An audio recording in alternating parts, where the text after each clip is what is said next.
Members, for the record, I'm just going to repeat that the bill on the National Health Insurance Validation Bill 2024 is referred to the Public Service, Labor, Industry and Trade Committee for examination, consideration and report. Bill for an act to amend the, or bill for an act to validate acts, decisions, or omissions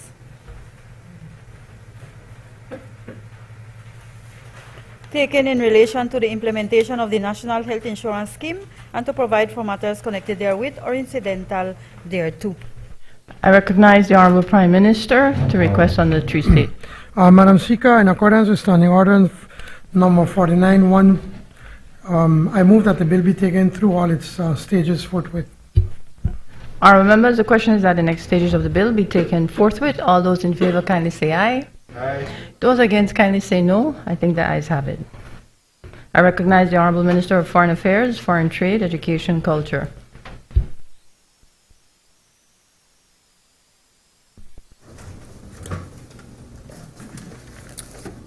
Thank you, Madam Speaker. This is the Senior Courts Amendment Bill 2024. I rise to introduce a bill for an act to amend the Senior Courts Act number 27 of 2022 to provide for notices and documents required to be served in relation to appeals from inferior courts to be served by public advertisement and to provide for matters connected therewith or incidental thereto. Madam Speaker, this bill has the recommendation of the Cabinet. It's a very straightforward bill, Madam Speaker, which sets out really to expand the options available for service of documents. And I think the primary objective really is to reduce opportunities for avoidance of service, which delays and often frustrates the delivery of justice. So the amendment is very clear. It's section 2, 128. 1. Any notice or other document required to be served or transmitted under this act relating to appeals from inferior courts may be served or transmitted electronically, by registered post, by delivering or leaving it as the last place known place of abode, by publication in a newspaper of general circulation, on the senior court's official website, or through a local media outlet. So, very, very clear, Madam Speaker. As I said, really to expand the options available for service and reduce opportunities for avoidance of service, which ultimately frustrates the delivery of justice. Thank you. Honorable members, that bill is referred to the Constitution and Foreign Affairs Committee for examination, consideration, and report. Bill for an act to amend the Senior Courts Act, Act number 27 of 2022, to provide for notices and documents required to be served in relation to appeals from inferior courts, to be served by public advertisement, and to provide for matters connected therewith or incidental thereto. I recognize the Honorable Minister of Public Service, Constitutional and Political Reform. Good afternoon, Madam Speaker. This is the People's Constitution Commission Amendment Bill 2024. Madam Speaker, I rise to introduce a bill for an act to amend the People's Constitution Commission Act number 28 of 2022 to retroactively extend the term of appointment of commissioners and the term of the establishment of the commission, and to provide for matters connected therewith or incidental thereto.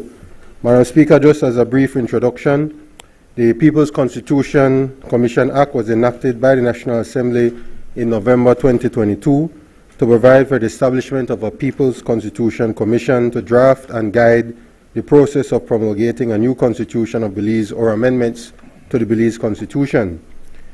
Madam Speaker, they commenced their work in November of 2022, and by the legislation, it was for an initial period of 18 months. The 18 months expired in May of 2024. At that time, the chairman of the commission, as the legislation allowed, requested an extension of 6 months, and that extension comes to an end on the 17th of November 2024. At this time, the Commission would have been established for a period of 24 months and would have been conducting its work for just under that period through its Secretariat, Commissioners, and Technical Committees. Madam Speaker, because of a legislative oversight, it was not noticed that Section 5 of the legislation did not allow for the term of the Commissioners to be extended for the same 6 months. That is why what is being requested is a retroactive request to extend the term of the Commissioners. That is in Section 5 of the Act. And then Section 9 of the Act is also being amended because that section requires or allows for only one 6-month extension. From a letter recently received from the chairman of the Commission is again requesting an extension to complete the report that goes to the Prime Minister. So these extensions or the amendments to the Act, Sections 5 and Section 9, is to allow that the extension be given for a period of 6 months. Thank you, Madam Speaker. This bill has a recommendation of the Cabinet. Honourable members, that bill is referred to the Constitution and Foreign Affairs Committee for examination, consideration, and report. Bill for an act to amend the People's Constitution Commission Act, Act number 28 of 2022, to retroactively extend term of appointment of commissioners and the term of the establishment of the commission and to provide for matters connected therewith or incidental thereto. I recognize the Honourable Minister of Public Service, Constitutional and Political Reform. Madam Speaker, in accordance with Standing Order 49.1 and because of the time sensitivity of this matter, I move that the bill be taken through all its stages forthwith. Members, the question is that the next stages of the bill be taken forthwith. All those in favor kindly say aye. Aye. Those against kindly say no. I think the ayes have it. I recognize the Honourable Minister of Health and Wellness.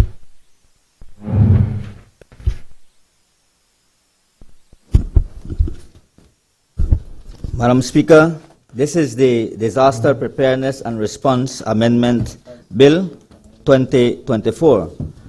Madam Speaker, I rise to introduce a bill for an act to amend the Disaster Preparedness and Response Act, Chapter 45 of the Substantive Laws of Belize, Revised Edition 2020, to expand the definition of disaster emergency to include orders made under the Belize Agriculture Health Authority Act in relation quarantine pests and notifiable pests of potential or substantial national economic, and to provide for matters connected therewith or incidental thereto.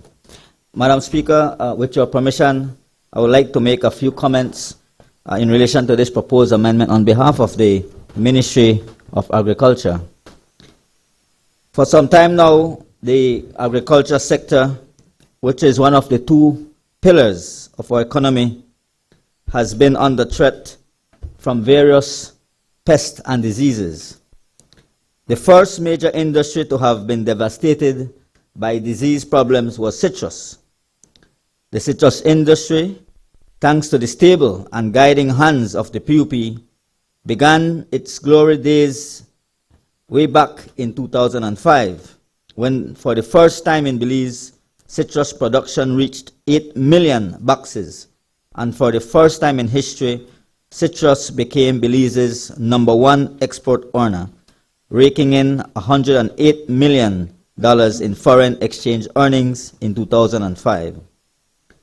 The citrus industry, Madam Speaker, continued to prosper, reaching our #1 export earner for 7 of the next 8 years, until thanks to citrus greening, which was detected in 2009, the productivity and lifespan of oranges, grapefruit, and lime trees were severely affected.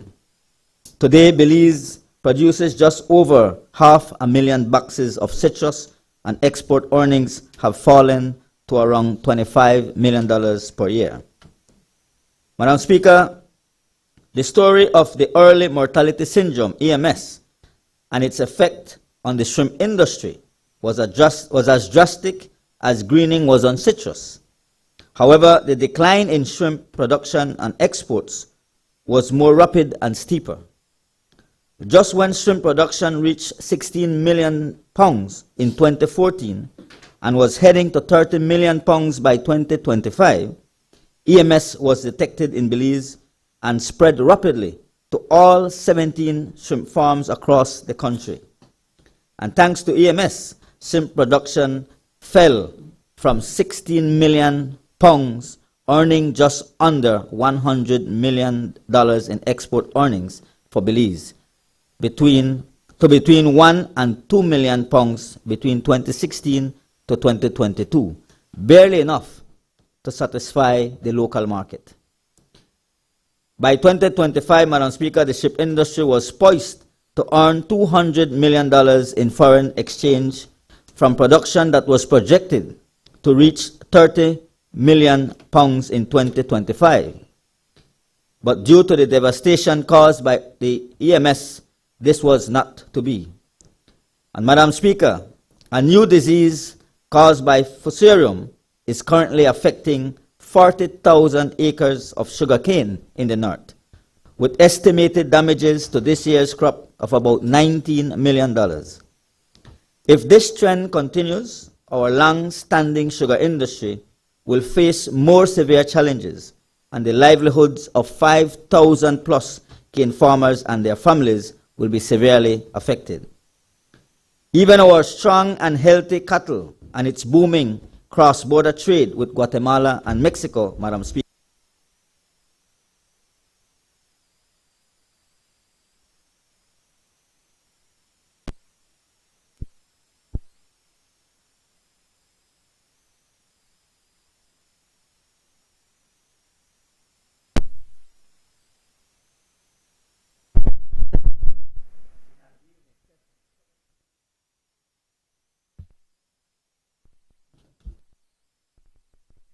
it went on. Yeah, sorry. Let me repeat that, Madam Speaker, because I think it's very important. Even our strong and healthy cattle and its booming cross-border trade with Guatemala and Mexico is under threat from the new world screwworm that is knocking on our doors. As I said, the potential losses if trade with Guatemala and Mexico is halted will be in excess of $70 million per year. And if the above problems were not enough, our banana industry is facing the threat of the debilitating Fusarium with rice 4 disease, which is ravaging banana plantation and backyard plantains in Colombia, Peru, and Venezuela. Another 60 to 90 million in foreign exchange income from banana exports is under threat. Madam Speaker, this amendment to the Disaster Preparedness and Response Act is elevating major pest and disease outbreaks in the agriculture sector to the same level as that of a national disaster. Once an order is made by the Minister of Agriculture under Section 33 or 35 of the Belize Agricultural Health Authority Act, declaring a plant pest or animal pest as a notifiable pest or quarantine pest, then that pest or disease is also automatically declared a national disaster, and the area it's affecting is automatically declared a disaster area. With this declaration, Madam Speaker, the government of Belize will be authorized to strengthen its support from the control and eradication of the pest or disease, support emergency efforts to prevent the spread of these pests and diseases, to better coordinate efforts, to better coordinate national efforts across ministries and agencies using the auspices of the National Emergency Management Organization, NEMO, and to more strongly support the recovery of the agricultural sector from the major pest and disease outbreaks. Also of great significance, Madam Speaker, the agriculture sector and stakeholders affected, as well as the government of Belize, will have greater abilities to seek both donor and soft loan support to address the challenges when an industry of major economic importance is under threat from one of these quarantine pests or diseases of notifiable pests. Madam Speaker, this bill has the support of the Cabinet. Honorable members, that bill is referred to the Health and Human Development Committee for examination, consideration, and report.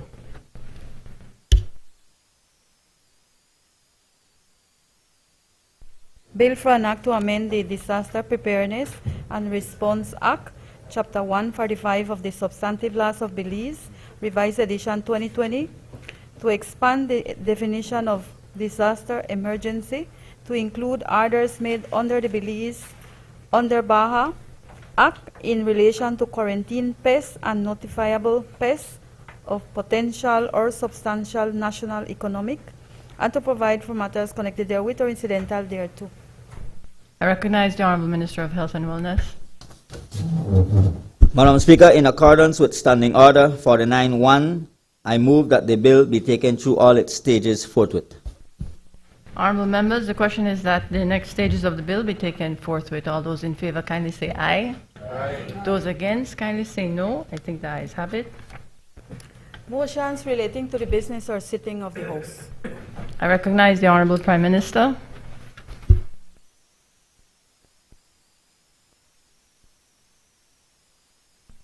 Madam Speaker, I move that at its rising today, the House adjourn to a date to be fixed by the Speaker.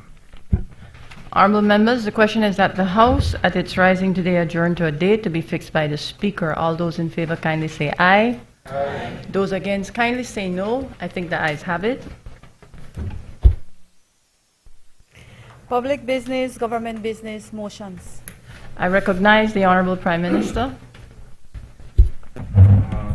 Madam Speaker, with your permission, not to repeat the recitals, I move now therefore, be it resolved that this Honorable House being satisfied of the need for Belize's obligations to complete a legally enforceable Marine Spatial Plan, MSP, and designate up to 30% of its ocean in biodiversity protection zones, approves the expansion of the protection of Belize's total ocean space and the designation of its medium biodiversity protection zones covering a total of 25% of its ocean. Honorable members, the question is now therefore be it resolved that this Honorable House, being satisfied of the need for Belize's obligations to complete a legally enforceable Marine Spatial Plan, MSP, and designate up to 30% of its ocean in biodiversity protection zones, approves the expansion of the protection of Belize's total ocean space and the designation of its medium biodiversity protection zones covering a total of 25% of its ocean. All those in favor kindly say aye. Aye. Those against kindly say no. I think the ayes have it. I recognize the Honorable Prime Minister.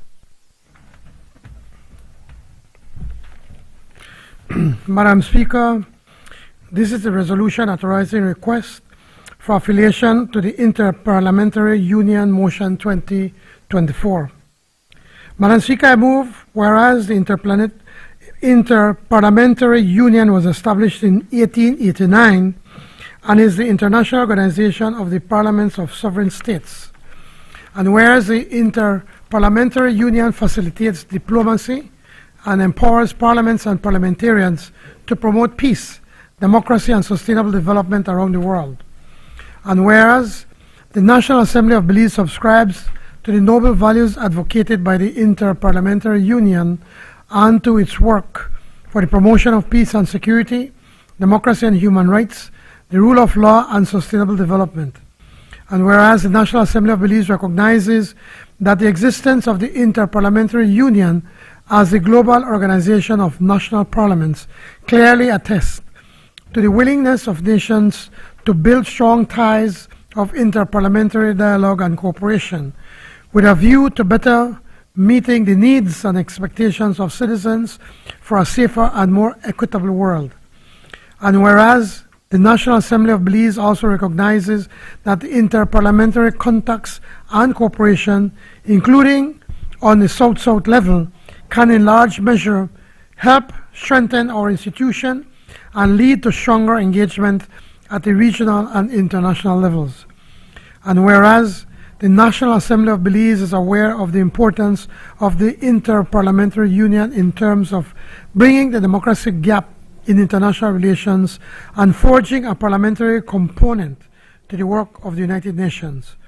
And whereas the National Assembly of Belize is desirous of becoming a member of the Inter-Parliamentary Union, and whereas Article 3 of the Statutes of the Inter-Parliamentary Union provides for every parliament constituted in conformity with the laws of a sovereign nation state, whose population it represents and on whose territory it functions, to request affiliation to the Inter-Parliamentary Union. And now, therefore, be it resolved that this Honorable House authorizes the Speaker of the National Assembly to, in a sovereign and formal manner, request affiliation to the Inter-Parliamentary Union and entrust the Speaker of the National Assembly to convey this resolution to the Secretary General of the Inter-Parliamentary Union. Madam Speaker, this is very straightforward. The IPU is the oldest parliamentary union or group, and presently you have over 170 countries that have joined.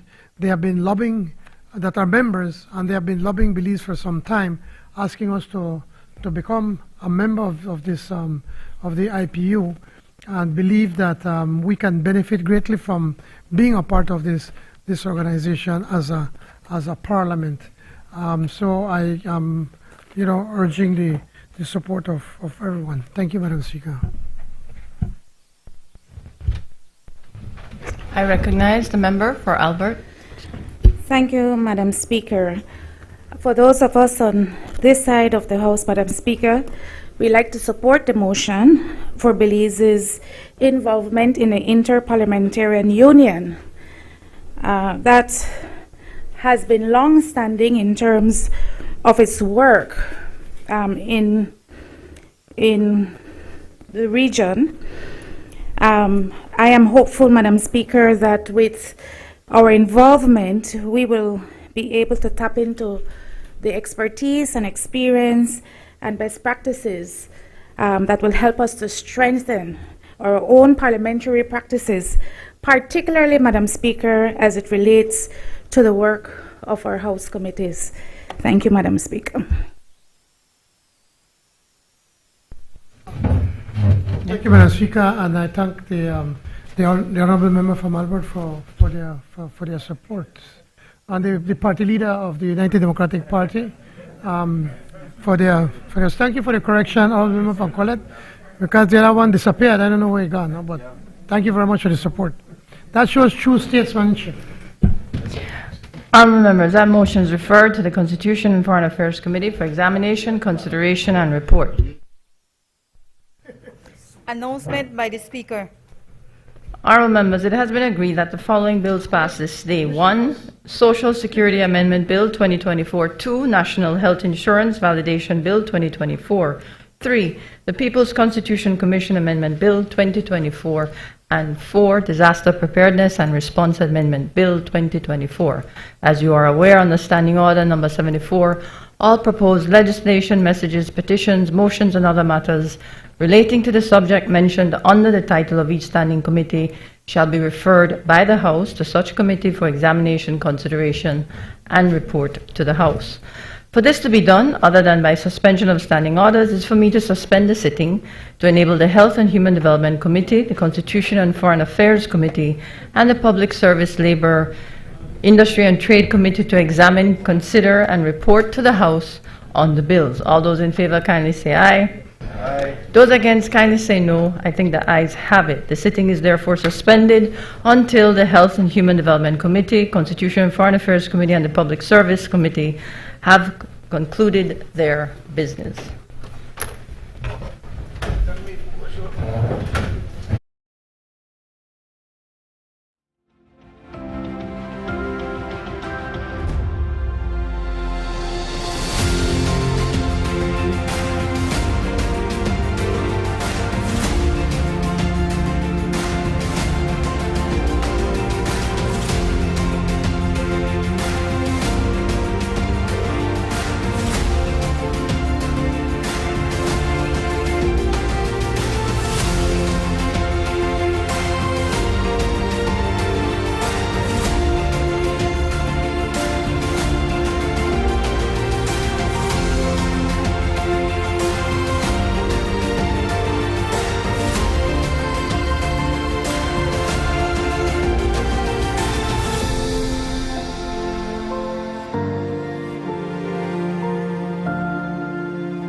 Presentation of reports from select committees. I recognize the Honorable Chairperson of the Health and Human Development Committee. Madam Speaker, I rise to lay on the table report number HR 290/1/13, report from the Health and Human Development Committee on the Disaster Preparedness and Response, Amendment Bill 2024. Thank you. Honorable members, our report is ordered to lie on the table. I recognize the Honorable Chairperson of the Constitution and Foreign Affairs Committee. Good afternoon, Madam Speaker. I rise to lay on the table report number HR 291/1/13, report from the Constitution and Foreign Affairs Committee on the People's Constitution Commission Amendment Bill 2024. Thank you. Honorable members, our report is ordered to lie on the table. I recognize the Honorable Chairperson of the Public Service, Labor, Industry and Trade Committee. Good afternoon, Madam Speaker. I rise to lay on the table reports number HR 292/1/13, report from the Public Service, Labor, Industry and Trade Committee on the Social Security Amendment Bill 2024, and number HR 293/1/13, report from the Public Service, Labor, Industry and Trade Committee on the National Health Insurance Validation Bill 2024. I thank you. Honorable members, those reports are ordered to lie on the table. Bills for second reading. Honorable members, with the consent of the House, I propose to vary the order of the bills for second reading today to allow Bill number 10, Marriage Amendment Bill 2024, as listed on the order paper, to be the first bill to be moved for second reading. Is it the wish of the honorable members that the order be varied as suggested? All those in favor kindly say aye. Aye. Those against kindly say no. I think the ayes have it. I recognize the Honorable Minister of Human Development, Families and Indigenous Peoples Affairs. Thank you for the ayes, members. And good afternoon, Madam Speaker. It's been a long day, a long morning and into the afternoon. I rise, Madam Speaker, to move the second reading of a bill for an act to amend the Marriage Act, Chapter 174 of the Substantive Laws of Belize, Revised Edition 2020, to increase the age of marriage to 18 years, to remove provisions for consent to marriage of infants to be given by parents or guardians, and to provide for matters connected therewith or incidental thereto. Madam Speaker, first and foremost, I wish this afternoon to acknowledge our youth parliamentarians outside. We may not be able to hear them, but I am asking them to please give themselves a round of applause. Madam Speaker, last year it was unprecedented, but something happened very good in this country when our young people were able to meet in the Youth Parliament in November, so it's about a year ago, and to propose and to pass their own marriage amendment bill. I would like to mention that the opposition side were even proposing that the age of marriage be raised to 21. So it was with unanimous acclaim in the Youth Parliament that the Marriage Amendment Act of the Youth Parliament was passed. What a great tribute to all of our youth parliamentarians today that we are actually doing it in this honorable House this afternoon on this 12th day of November 2024. Please, again, youth parliamentarians, and thank you for your patience, give yourselves a round of applause. I would also like, Madam Speaker, to recognize the then leader of the opposition, Carlos Na. Would you stand, please, Carlos? And can we acknowledge Carlos? Carlos Na. And the Orange Walk South Area Representative, Victoria Usher. I would also like, Madam Speaker, to acknowledge a fine lady.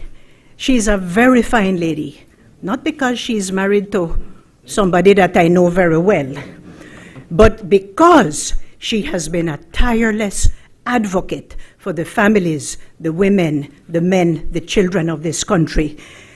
Your Excellency, Rosanna Briceño, please take a bow. Thank you. I would also like to acknowledge a lady, Madam Speaker, who has been a great friend of Belize, especially the children of Belize. And I think that I personally will shed a tear when she leaves this country shortly. And she is none other than the UNICEF representative, Miss Alison Parker. Please take a bow. Yes. The National Commission for Families and Children Chair, Madam Speaker, Miss Maria Elena Contreras, with us this afternoon, as well, the Executive Director at the NCFC, Shakira Sutherland. We acknowledge, thank you, Shakira.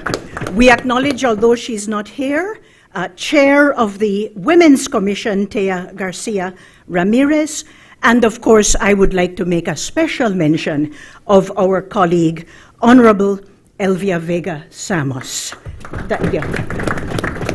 Thank you, Honorable Elvi, for representing Belize and heading our delegation to the Child Protection Conference in Colombia recently, and for announcing there to the entire conference that we were about to pass what we will do this afternoon. And of course, I'd like to acknowledge the ladies from the Special Envoy's Office, Roana Carballo and Brittany Galvez. Madam Speaker, I hope I'm not forgetting anyone, but big kudos to everyone who has had anything to do with this bill this afternoon. I would also like to mention the names of some of the church leaders who lent strong support to this amendment, Madam Speaker. Bishop Ellsworth Clare of Methodist, Bishop Philip Wright of Anglican, Pastor Louis Wade Belmopan, Miss Maria Zabanet, Roman Catholic, Mr. Mark Montplacer of the Salvation Army, and the Evangelical Chinese Association head, Mr. Fred Shu. Madam Speaker, I won't be long because this amendment has been much promoted, much discussed. Again, I wish to thank the Women's Commission, the NCFC, Special Envoy, and everyone who went countrywide, Madam Speaker, to consult on this piece of legislation. It is a great move in the right direction of protecting our children from child marriage and early unions. I have said before, Madam Speaker, on certain other bills, for example, the disabilities legislation, the anti-sexual harassment legislation, that these bills and these acts and laws, they're not magic bullets, Madam Speaker, but they are laws that will assist our country to signal that we are serious about the protection of all our people against discrimination, against harassment, against any form of or anything that is negative for our families and children. I repeat, as I have said many times, that the motto of our Ministry of Human Development, Families, and Indigenous Peoples Affairs is equality and inclusion. I only want to pause this afternoon, Madam Speaker, with your permission, to put on record that, speaking for myself, I believe that it is time that our country pass the Equal Opportunities legislation. I put that on record speaking for myself, not for the government or this side of the House. Madam Speaker, why are we moving to amend this legislation this afternoon? There was broad consensus across the parliamentary floor last year on the urgent need to amend our Marriage Act to increase the age to 18 across the board with no exceptions. And I believe that the well-being, protection, education of all our young people, in line with our national gender policy and the Sustainable Development Goals and Plan Belize, it is good for us to do this afternoon. Again, I mention that of special note is the support of various church leaders for this needed change and the collective resolve and strong approval displayed by the National Youth Parliament and subsequent national consultations have signaled this pivotal moment in the nation's commitment to safeguard the rights of children by freeing them from the dangers and vulnerabilities of early marriage. I believe, Madam Speaker, that although CMEU, child marriage and early unions, affect both girls and boys, the major burden, Madam Speaker, is on girls because it prematurely exposes them to health risks of early childbirth or unwanted pregnancies and related complications, and it increases their risk of contracting sexually transmitted infections, including human immunodeficiency virus, HIV. It also increases a child's vulnerability to domestic violence and as well, Madam Speaker, perpetuating the cycle of poverty. Some of the posters of the youth parliamentarians outside this afternoon, and I hope we had the opportunity to take a look and to support them. Some of the posters are excellent. Childhood is a time for dreams, not a time for marriage, and other very poignant and forceful and significant messages from the young people of our country. Madam Speaker, moving to the adulthood age for marriage is a good thing to do because marriage is a contract.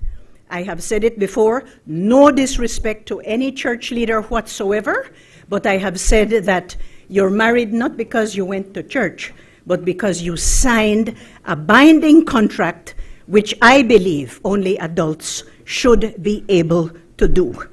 And so, I put it to this House this afternoon that ending child marriages and early unions will have a positive multiplier effect on promoting all our strategies for gender equity and equality in Belize.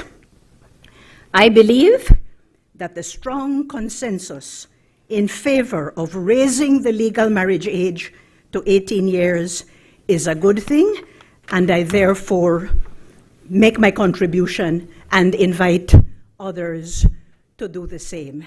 Madam Speaker, it's a humble and proud moment, and once again, I would like to big up, I would like to really honor the youth parliamentarians for their leadership, their strong leadership in this regard.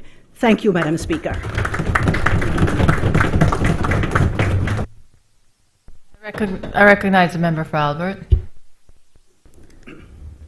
Thank you, Madam Speaker. Madam Speaker, those of us on this side of the House would certainly like to join our hearts and minds and support with our colleagues on the other side of the House for this marriage amendment bill.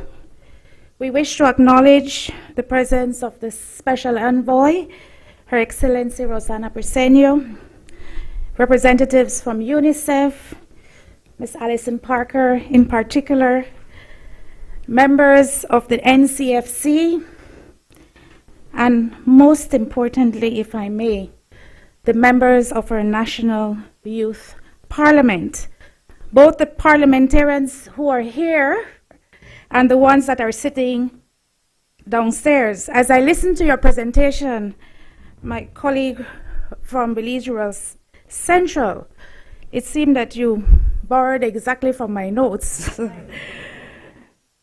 It is a very monumental day. It is a very important day.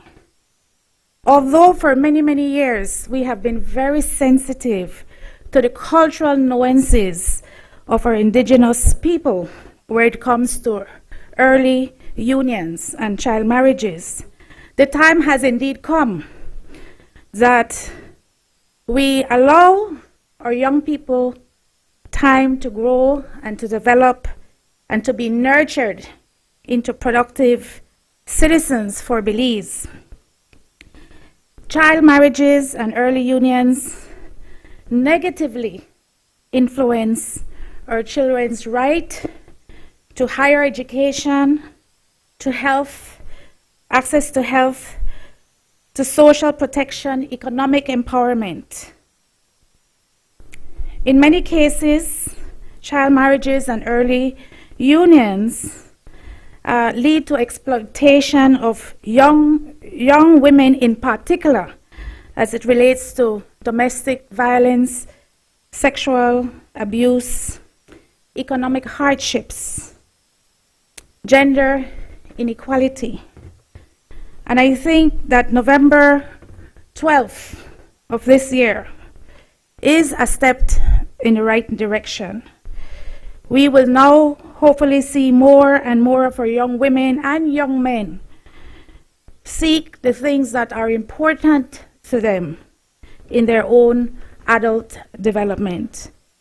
It goes without saying then, Madam Speaker, that we on this side support the Marriage Amendment Bill, and we look forward to the impact it will have in our Belizean society. Thank you, Madam Speaker. I recognize the member for Corozal Bay. Madam Speaker, members of the House, fellow Belizeans, I stand before you today not only as a representative of my constituents, but also as a protector of the rights of Belizean children.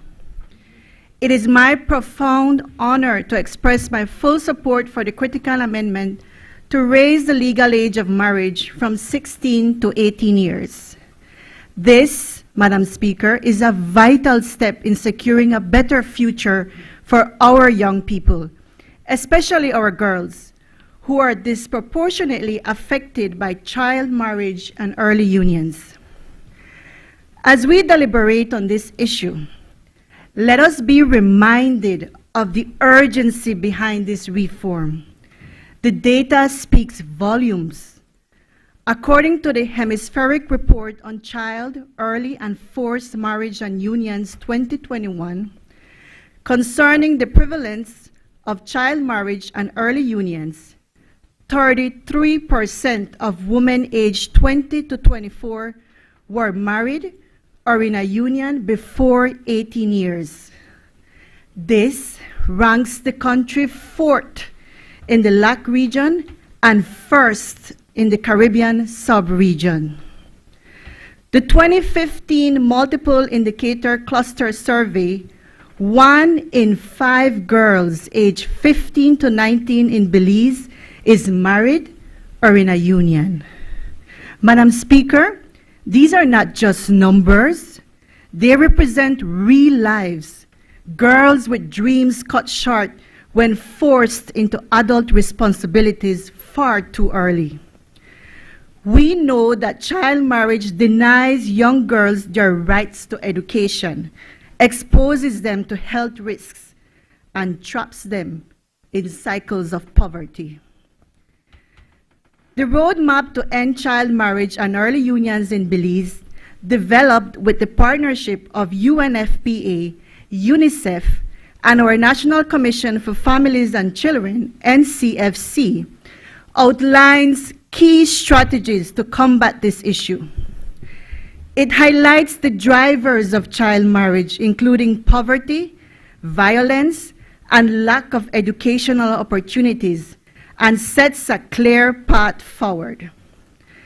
The roadmap emphasizes that ending child marriage is not only a moral obligation, but also a key element in achieving gender equality and sustainable development in Belize.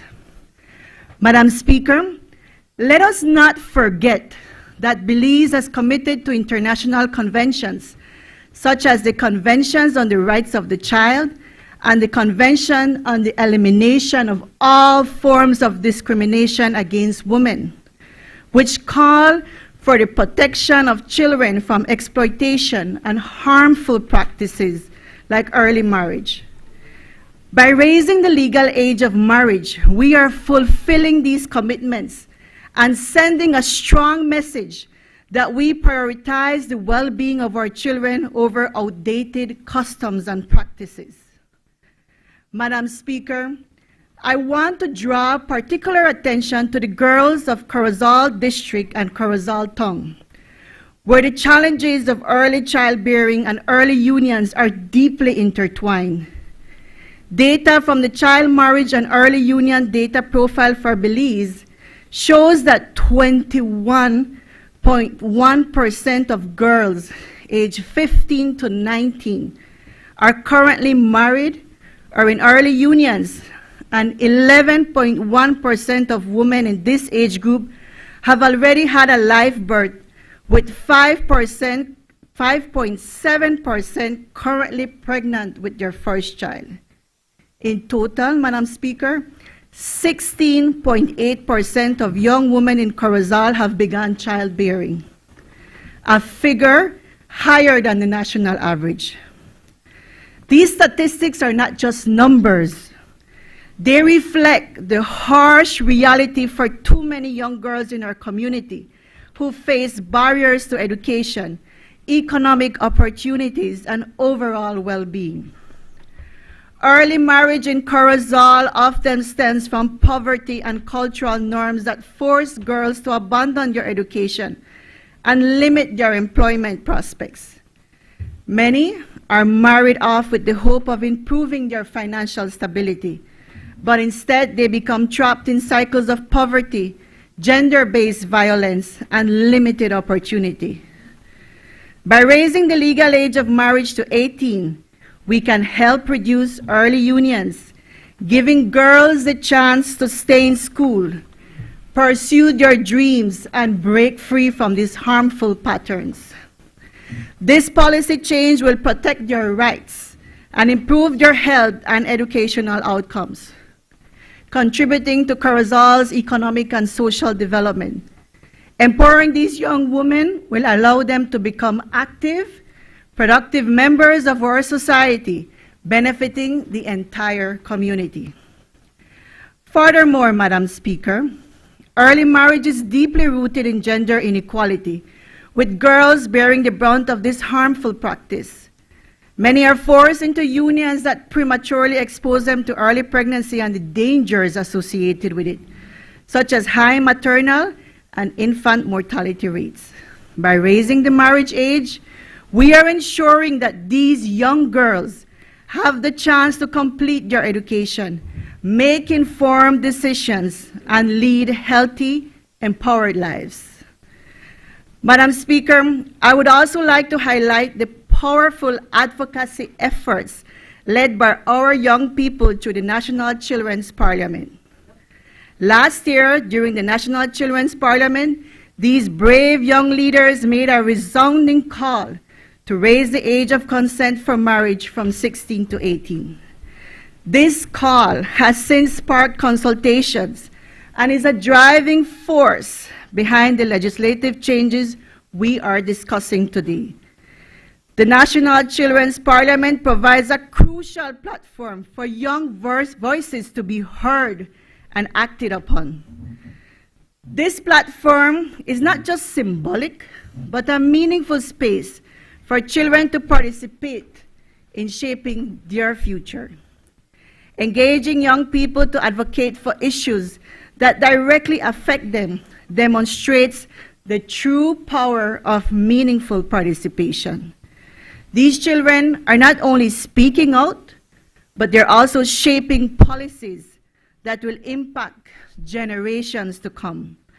Their advocacy reflects their desire for a better, safer future, where they have the time and opportunities to pursue education and personal development, free from the pressure of early marriage and motherhood. As we bring this change into legislation, we honor their voices and show our commitment to creating a Belize where children are truly valued and protected. This legislation is more than just a change in law, Madam Speaker. It is a statement that Belize values its adolescents and youth.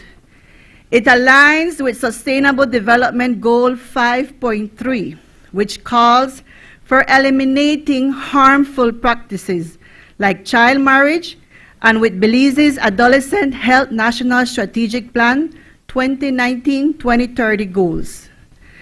The plan emphasizes the need for multi-sectoral collaboration to protect and promote the health and well-being of adolescents, recognizing that education, health services, and legal frameworks must work together to reduce risky behaviors and foster positive development.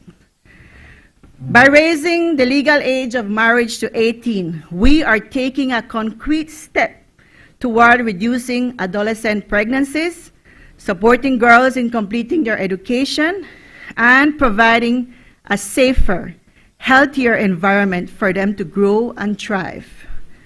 Madam Speaker, this legislation will help ensure that our adolescents are protected from early marriage and empowered to make informed decisions about their futures, contributing to the well-being of their communities and our nation as a whole. We cannot afford to allow this harmful practice to persist, as it hinders the progress of our children and our country's overall development. I urge this House to support the amendment wholeheartedly. Let us protect our children. Let us raise the legal age of marriage to 18 and take one step closer to ending the cycle of child marriage and early unions. The future of Belize depends on the strength, education, and empowerment of its youth. I thank you. I recognize the member for Collett. Thank you, Madam Speaker. Allow me to join those who have recognized Her Excellency Rosanna Briceño, Special Envoy for Families and Children. Allow me as well to join in the welcome of our UNICEF representative, Ms. Parker, and the officials from NCFC and, CEO Katsim Sanchez, and our youth parliamentarians. Madam Speaker, I had the opportunity over the years to meet with the youth parliamentarians before the parliament sessions or the mock parliamentary sessions that they have. And I will tell you that in my experience over the years, our young people are spectacular. They have great ideas. And I salute them this afternoon for bringing into fruition. This is, I believe, probably the first time where we have actually taken something from what they've used in their mock session to really bring it to life. And it shows that, in fact, our young people have that potential to give us guidance. So I salute them, and I hope that this is, well, I had the opportunity to speak to Mrs. Contreras, and I don't think it was the same two young parliamentarians that came to the last session, different ones, but I had the chance to chat with them in one of the breaks in the past meeting, and I learned from Mrs. Contreras, correct me if I'm wrong, that there's not going to be a mock parliament or a youth parliament this time around, but that you're doing something with the judiciary instead? Correct. So that is, in fact, another area where I feel the input of our young people and the minds, the contributions of others who aren't regularly in that circle could make a big difference. And so I hope the kind of impact that our youth parliamentarians have been having or will have in the passing of this legislation today will have a similar type effect on the judiciary, however it is you propose to engage in that area. But I hope as well that your participation in the legislative process does not stop. And if there could be some way that we can have our young children or young people, because they're not children all the time. There are some that are young and there are some that are young adults, and it's important if you go and you call a young person, I learned that quickly as a high school teacher, you call young adolescents, right? You call them children, that's an offense. But if we allow them to participate, there can be great strides. And I will tell you, young people, you said the leader of the opposition and Orange Walk South, right? It's not necessarily far-fetched. You're not necessarily far away from becoming an actual parliamentarian if you desire to do so. In fact, the legislation says that you only have to be 18 years old and have sound mind. I think we miss the sound mind part sometimes. But you can. Nobody should tell you that you're not mature enough. And in fact, there have been other victories in Parliament. I remember when I was elected at 23, 24, so it's not far-fetched. There was legislation in place to say that the President of the Senate had to be 30 years old. That kind of thing, you know. I think we had made amendments to the Constitution to change that. I think it's now at 24 or something like that. But we need to ensure that the opportunities exist for our young people to participate. And being young does not mean that you're fickle, does not mean that you're indecisive, does not mean that you cannot contribute to the decision making in this country. And it is not limited at all to legislation. There are other areas you can participate. But before you accuse me, Madam Speaker, of straying away from the topic, I think young people's participation is important, and I'm glad that you gave me some room to make that point. But we're here to talk about marriage and early unions. So the bill was introduced last House meeting, and I had the opportunity to go down south, and I met with a cross-section of Toledo. Where is my buddy from Toledo? Toledo West. Not Toledo West. I was in Toledo West with a cross-section of gentlemen from the... That's my buddy, man. A cross-section of gentlemen from Toledo West. So they were from different villages. And I said to them, I said, but tell me honest view, how do you feel about this legislation that will come back to the House in a few weeks' time? How do you feel about it? And the overwhelming response from those gentlemen is that we will have adjusted, in fact. We have adjusted to it, and we believe that the legislation is good and is the way it ought to be, and we will change, have changed, in fact, was what they said, our cultural practices. Now, from the words of my colleague from Corozal Bay, it seems that we still have a very long way to go in various parts of the country, if not all parts of the country. But I was very encouraged by the response that I got from those men who I spoke to, and it reminded me of the strides that shocked me again when I was Minister of Education some years ago, and we put in place the $300 subsidy, Madam Speaker, and we saw where the number of female students in Toledo especially who used the subsidy to go to high school was tremendous. It was a tremendous jump. I would have thought at that time that there was some barrier, that there was going to be some problem in terms of getting our females to go to high school, because it was a cultural problem. That was what people said. But the number of female students who attended with that assistance, they just needed an opportunity.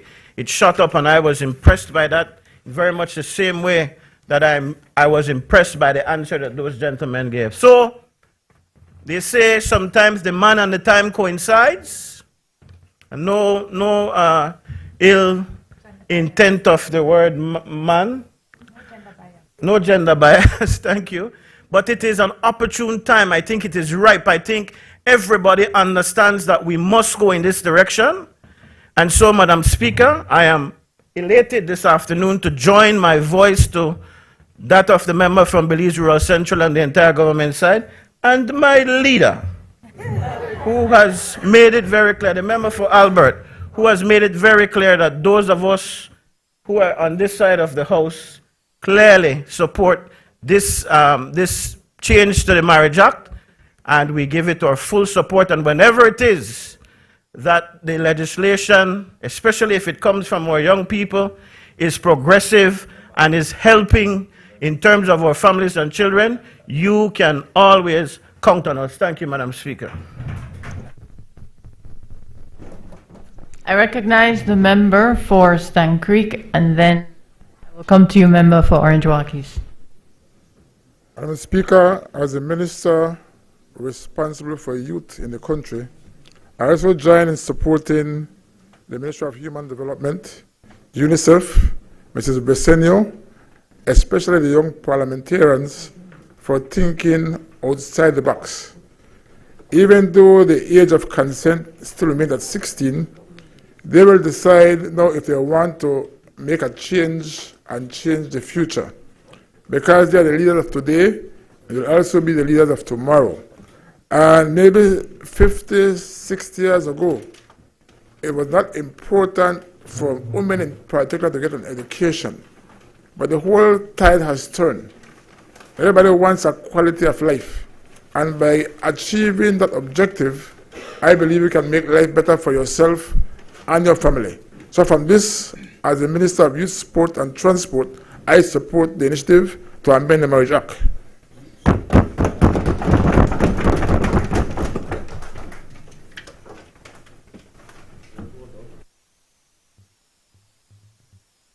Recognize the member for Orange Rockies. Thank you, Madam Speaker. I just want to, of course, as well, join my colleagues in this honorable House to celebrate this very important moment.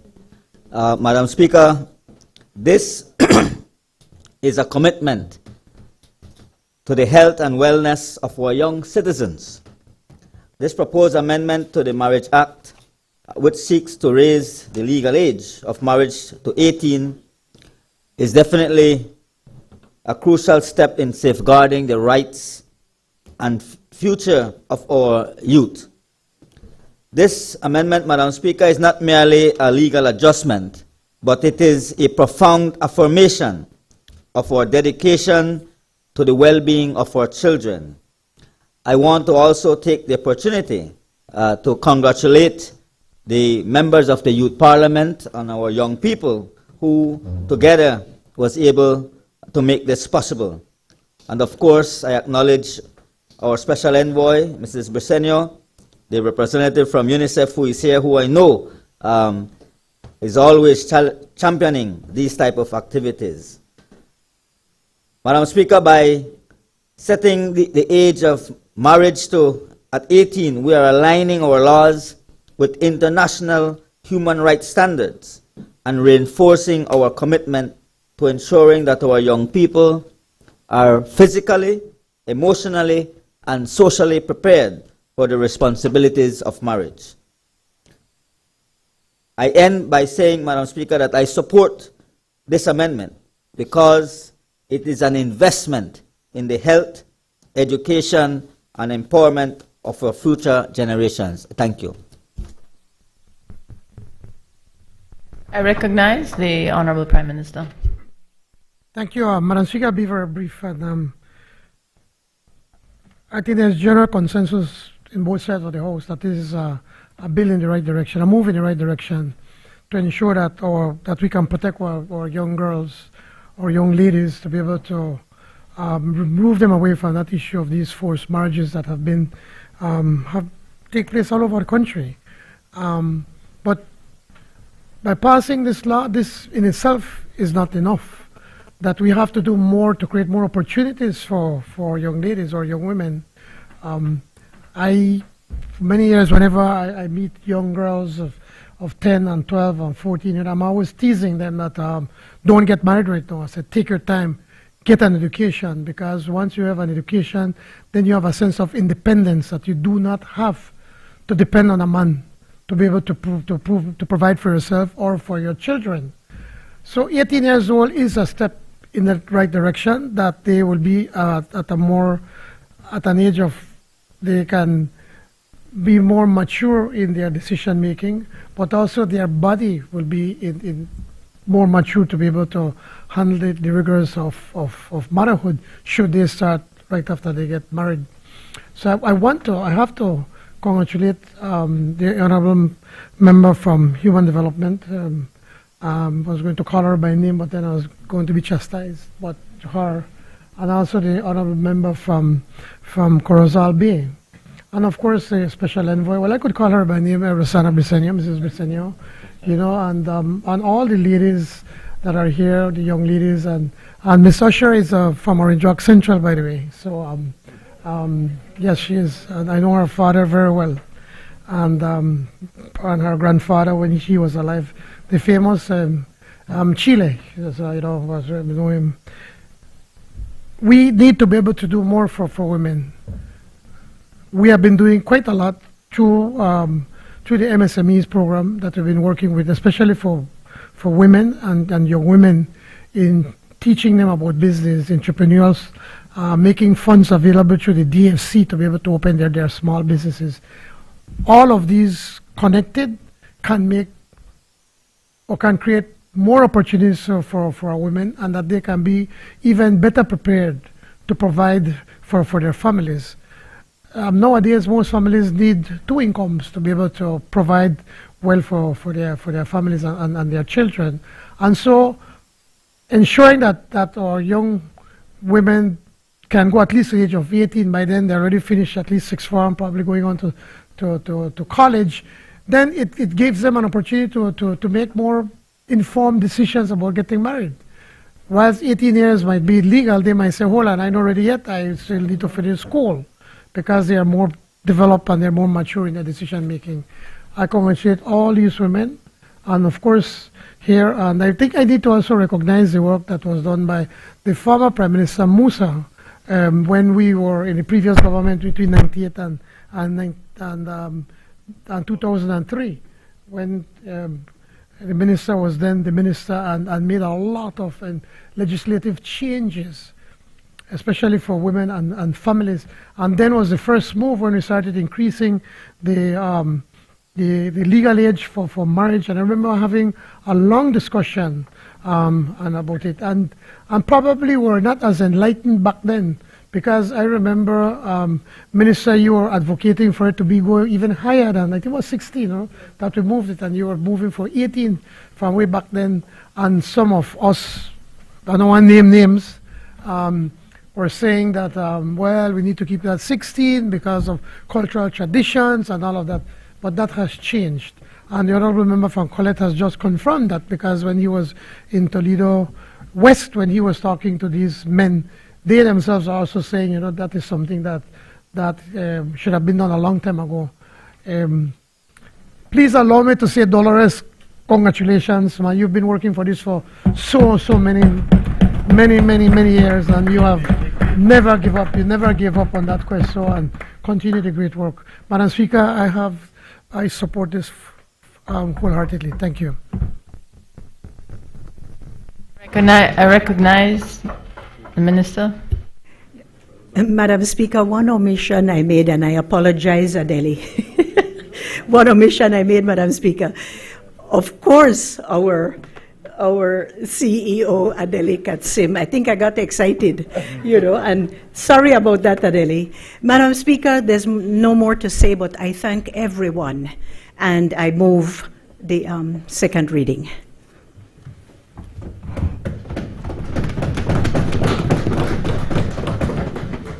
Honourable members, the question is that the bill for an act to amend the Marriage Act, Chapter 174 of the Substantive Laws of Belize, Revised Edition 2020, to increase the age of marriage to 18 years, to remove provisions for consent to marriage of infants to be given by parents or guardians, and to provide for matters connected therewith or incidental thereto, be read a second time. All those in favor kindly say aye. Aye. Those against kindly say no. I think the ayes have it.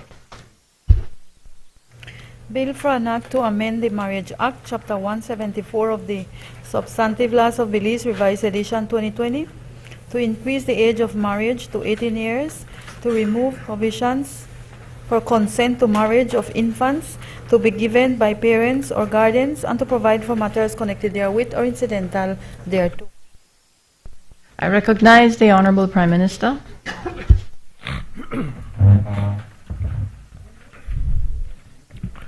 Madam Speaker, I seek the indulgence of the Financial Services Commission Amendment Bill 2024 and the Securities Industry Amendment Bill 2024 be read together.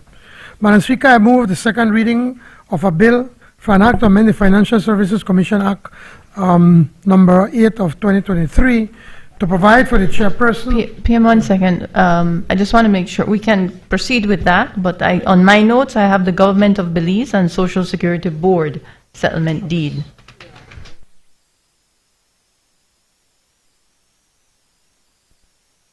Revert to that? Okay. Madam Speaker, I took 2 pages when I was starting, probably trying to finish up a little bit earlier. But yes, Madam Speaker, please forgive me. So I said I move for the second reading for a bill for an act to amend the Financial Services Commission Act number 8 of 2023 to provide for the chairperson of the appeal panel to be the Chief Justice, a Justice of the High Court, or an attorney of that law with the qualifications of a judge of the High Court, and to provide for matters connected therewith or incidental to.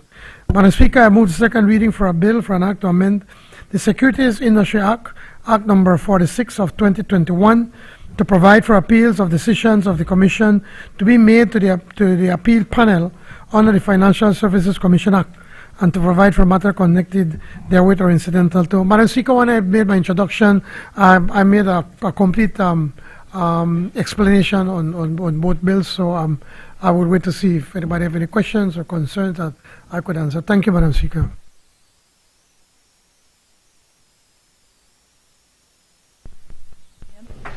You move? Madam Speaker, so it can be on record, those of us on this side of the House support the amendments. Thank you. Okay. Thank you very much for that support. Madam Speaker, I move the debate. Honorable members, the question is that the bill for an act to amend the Financial Services Commission Act, Act number 8 of 2023, to provide for the chairperson of the appeal panel to be the Chief Justice, a judge of the High Court, or attorney at law with the qualifications of a judge of the High Court, and to provide for matters connected therewith or incidental thereto be read a second time. All those in favor kindly say aye. Aye. Those against kindly say no. I think the ayes have it. Honorable members, the question is that the bill for an act to amend the Securities Industry Act number 46 of 2021 to provide for appeals of decisions of the Commission to be made to the appeal panel under the Financial Services Commission Act, and to provide for matters connected therewith or incidental thereto be read a second time. All those in favor kindly say aye. Aye. Those against kindly say no. I think the ayes have it.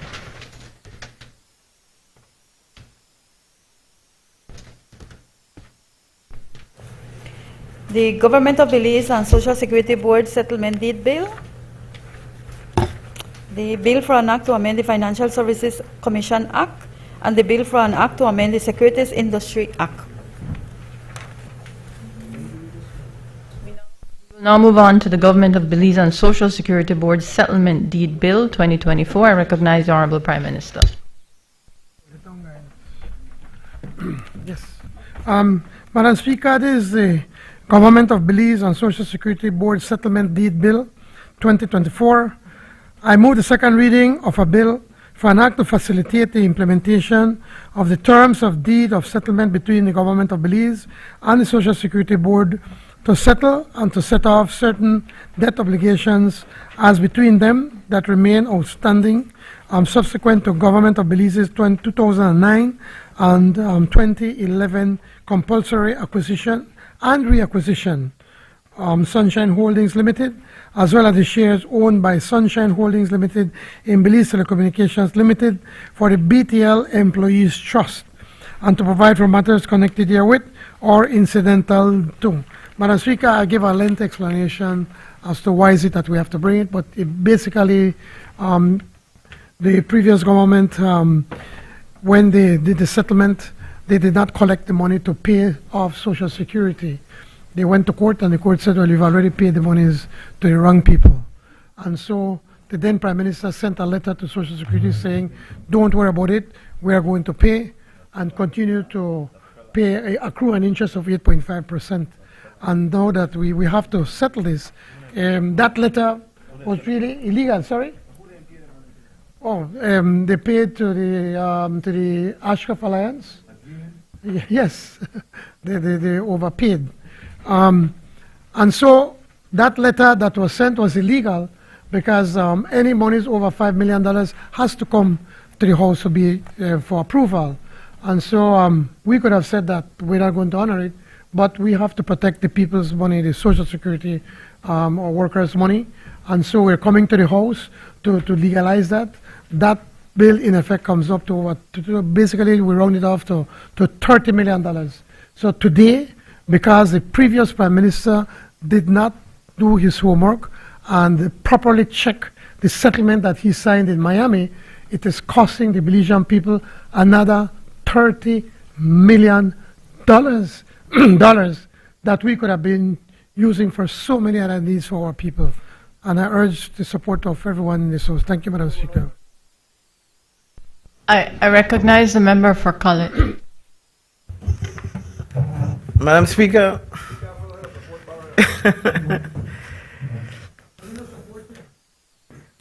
I wish that the day could continue in the manner in which it has been going. We have done some wonderful collaborative work, passed some good legislation, but I'm sorry, and I want people to understand that it's not the words of the Prime Minister just now so much. It was his words when he introduced the bill at the last House meeting. Madam Speaker, there are two issues that are huge that come to my mind every time, and that keeps coming up in this House. I listened this morning as they spoke about the super bond, or the super bond debt, and the Prime Minister in his presentation to commemorate the 4th anniversary of his administration spoke about that super bond. You don't think that the super bond get created by the UDP administration the way how he spoke. You would believe, Madam Speaker, likewise, that when they talk about BTL, that it is the UDP that created the issues with BTL.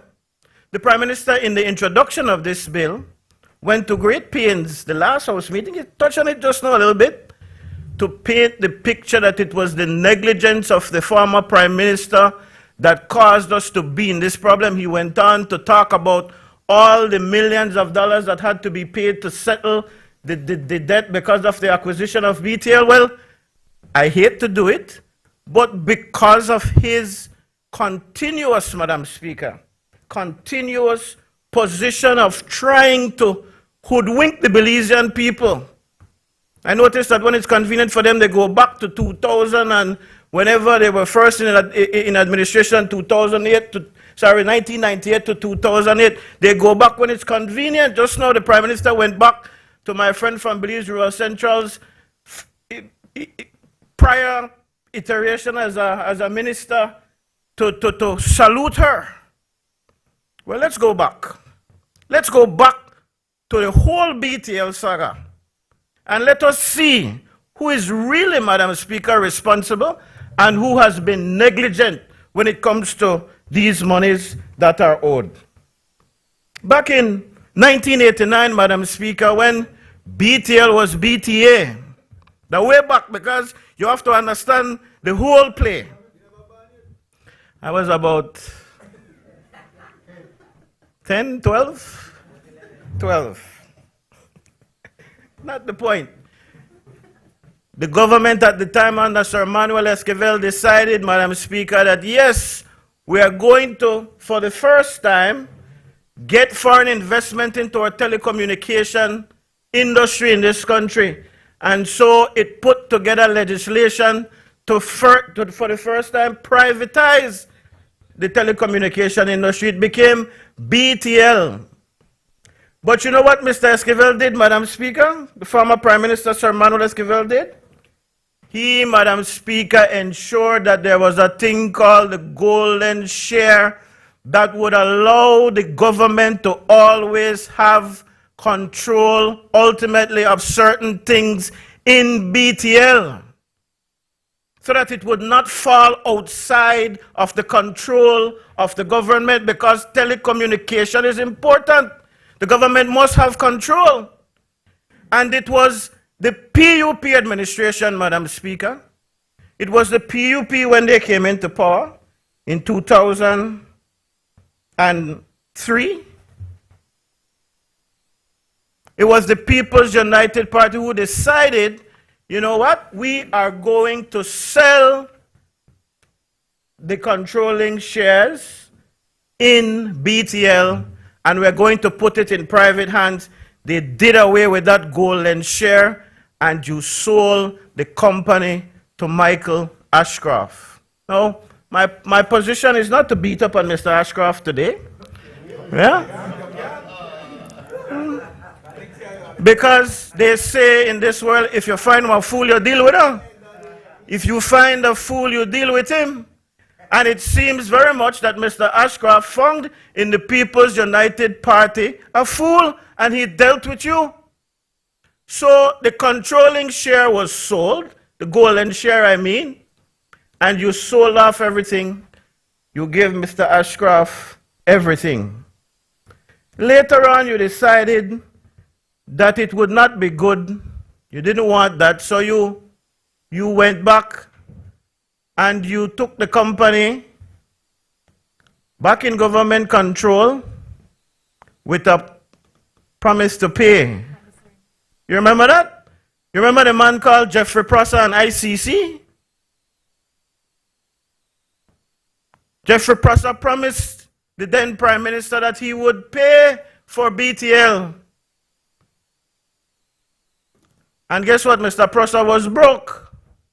So Mr. Prosser left you hanging, and the government then had BTL in its hands.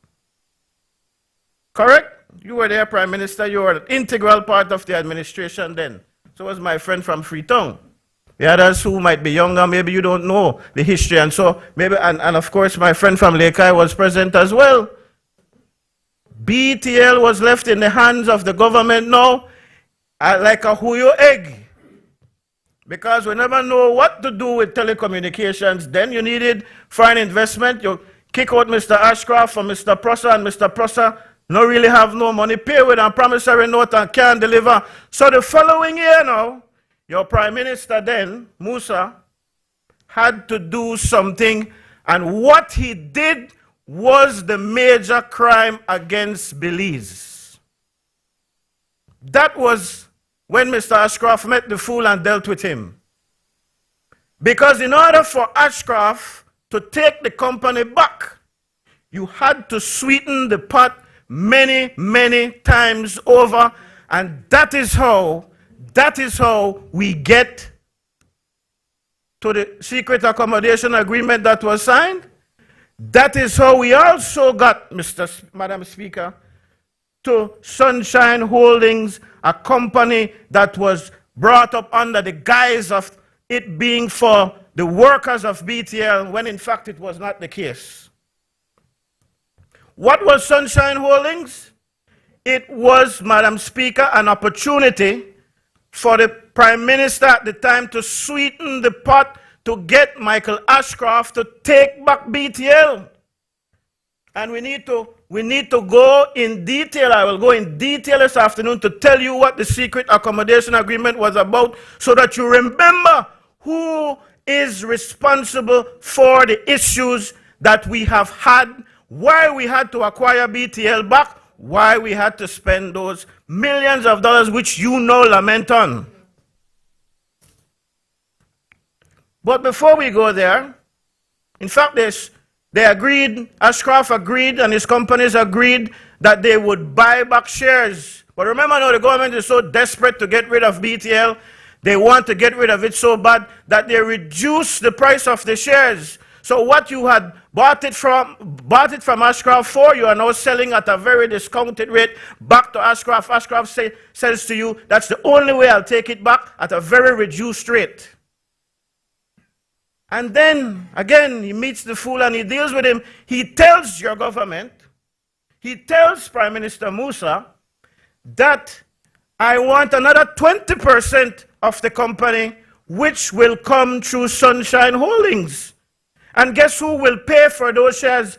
Do you think it's Mr. Ashcroft, Madam Speaker? No way. Guess who will pay for that 20% of the shares for BTL that Ashcroft will control to help him help you take back the company that is now a problem on your hands? Guess who? The Belizean people. Your administration, sir, the one that you were Deputy Prime Minister for, the one that my friend from Freetown was the Attorney General for, agreed to buy 20% of the shares for Sunshine Holding, paying with government money and a loan from Social Security. That is the shame in all of this. Ashcroft will control his 20%. He buy another 15%. When we added it all up, he would have controlling shares of BTL. But the shares that he bought back were reduced, so we lost money then. But you all don't talk about that. You expect people to forget it. You caused a major loss in your administration at that time when you had to sweeten the pot for Ashcroft to buy back those shares. But you also caused major damage again financially to the company and to Belize when your government said, we will buy back, along with a loan from Social Security, shares to be placed in Sunshine Holdings. That is the origin of that loan, Mr. Prime Minister, from Social Security. I'm good.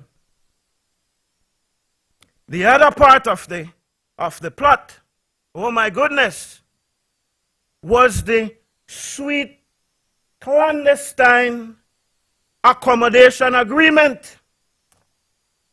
What did the accommodation agreement do, in case people are forgetting? All of you on that side, the way how you all raised the BTL matter and blamed the Inbaro and the UDP for the price that they had to pay to compensate after the acquisition. Let's look at what would have been the alternative had the Prime Minister, the UDP Prime Minister, not acquired BTL in the manner in which it happened. Let's look at what the price would have been, because your administration, the PUP administration, gave away BTL hook, line, and sinker through that clandestine. And I say clandestine because it was signed, and in fact the people who were in the cabinet, including my friend from Leka, will tell you that he knew nothing. Maybe even the Prime Minister will tell you that he knew nothing back then about the secret accommodation agreement that was signed with Lord Ashcroft. The first thing, and this accommodation agreement surfaced, of course, when the UDP became the government in 2009. It was the first time that the UDP learned that there was a secret accommodation agreement, and the first thing that jumped out was that in this agreement, Mr. Ashcroft and his companies was promised at least a 15% rate of return on the investment that he made. And the accommodation agreement said that if he did not make the 15% through business, that the government would guarantee him this money. That's the truth, that's the fact. Now imagine if that agreement would have been allowed to stay. This was one of the reasons why the Prime Minister at the time, the UDP Prime Minister, had no choice but to say, this is raping the Belizean people. This accommodation agreement, this devaluing of the shares that you sold to Ashcroft, this you allowing Sunshine to have to go to the government of Belize coffers and go to Social Security to get a loan so that this man could control 20% more of the shares in BTL. That is on you. That is on you. Imagine what would have happened if now that company decided under the accommodation agreement to declare themselves never making the 15% that it needed or that it was guaranteed, the government, sir, would have to come up every time. Even up to now, the government would have to be coming up with money to meet the 15%, and if he did not make it through the business way of the company. The other thing the accommodation agreement did, by the way,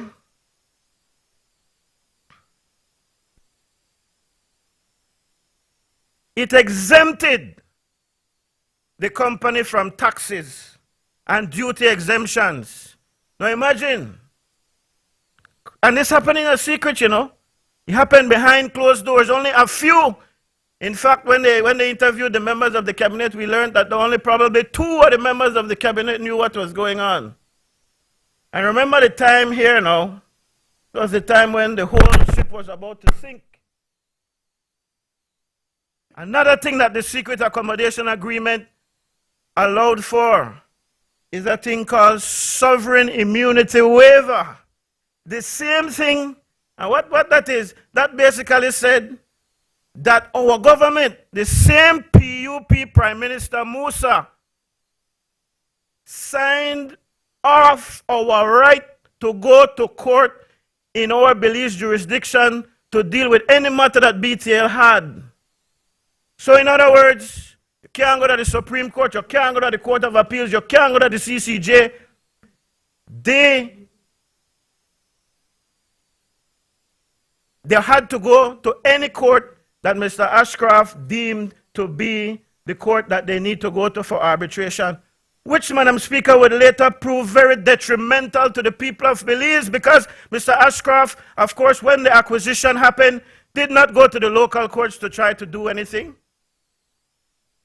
He went to the courts in foreign lands, and the reason he could do that was because we, the government and people of Belize, through the clandestine agreement again of the People's United Party administration, said to him, no worry, we will give up any chance we have in the courts here. You take it anywhere you want to go for arbitration. That was the secret accommodation deal. That was why we end up in so much expensive litigation all over the world. And that was why we were ordered to pay such huge amounts in terms of the compensation, because of a secret accommodation agreement that your PUP government signed. And yes, the company was acquired. So the other thing I want to fall along and knock on the head and forget most of the times, the company was acquired because the Prime Minister really had no choice. No choice. You left the Prime Minister, the UDP Prime Minister, with no choice. And I need to nail that point home, Madam Speaker, because every chance they get on that side, they get up and they pontificate about the millions. What is it? 360 million or 380 million dollars, whatever it was. I don't know how to get there. Whatever it was, the reason why those payments had to be made was because you put the government, you put the country in a position that it could not do anything different.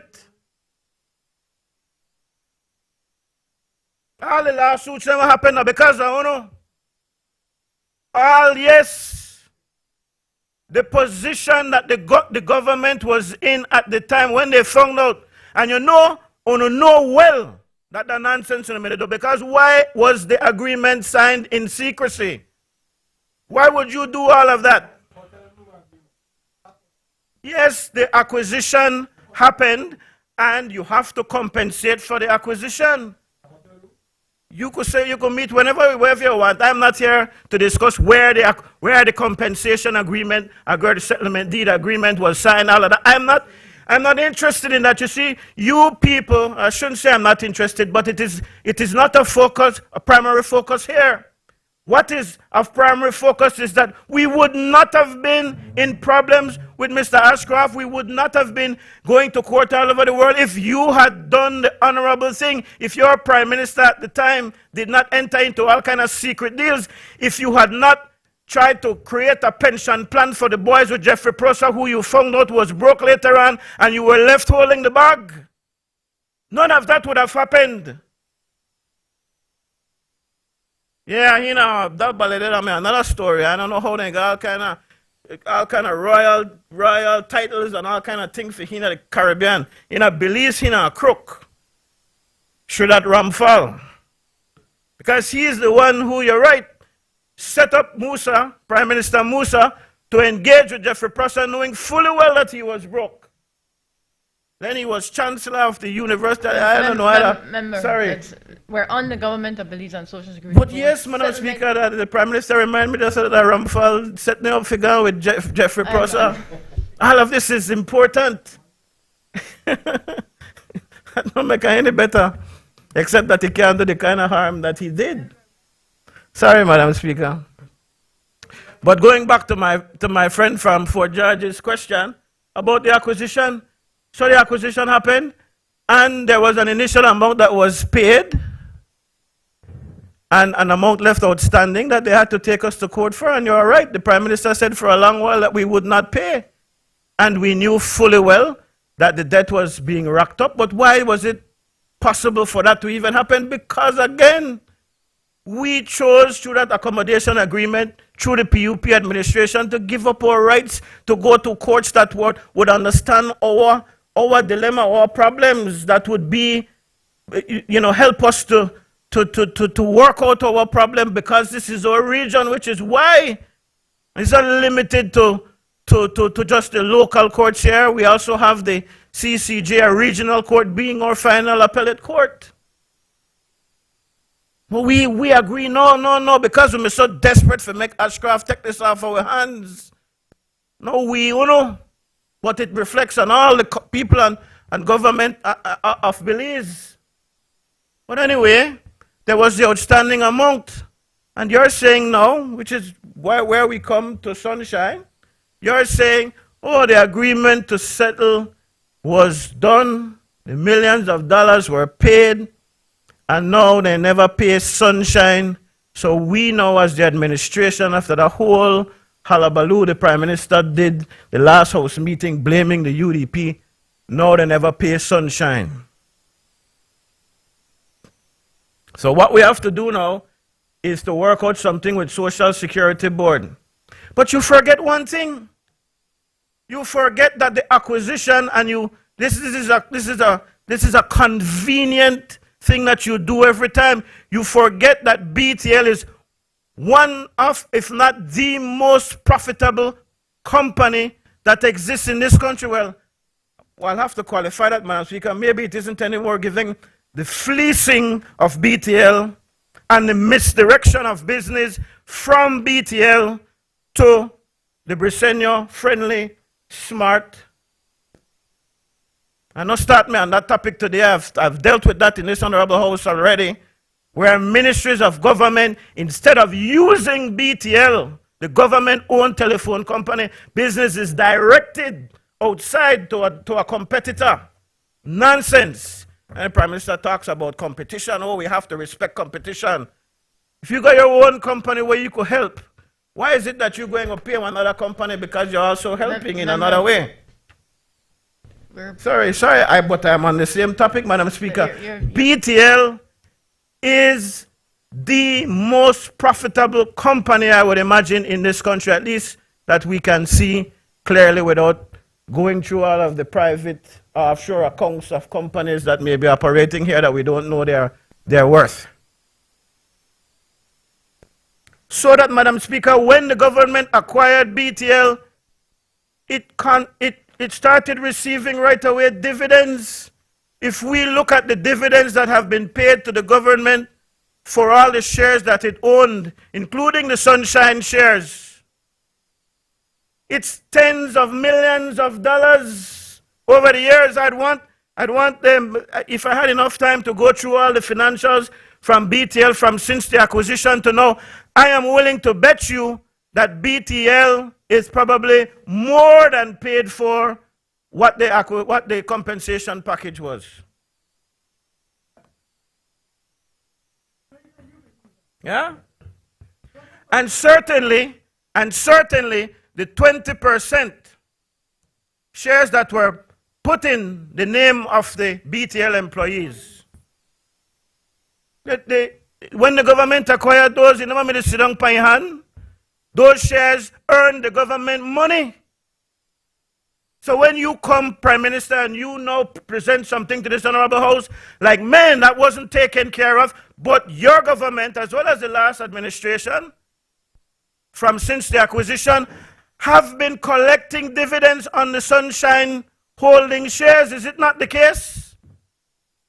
Can you tell this Honorable House, sir, since you doubt what I say, or since you scoffed, you laughed at what I had to say just now, can you tell us what has been the return in terms of the dividend payments to the government of Belize for those shares, the 20% shares that were acquired for Sunshine Holdings?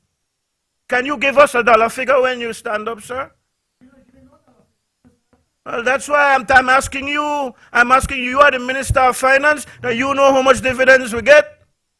That you, in the budget presentation every year, have to tell how much we get from BTL? We've seen where those figures are cooked, so it may well be that they're not accurate. But you are also the person responsible for the management of BTL. And notice we don't hear nothing more from Bacon. He make a lot of mouth and talk a whole lot of things. No, we don't hear nothing from him. Completely engulfed Lizaraga.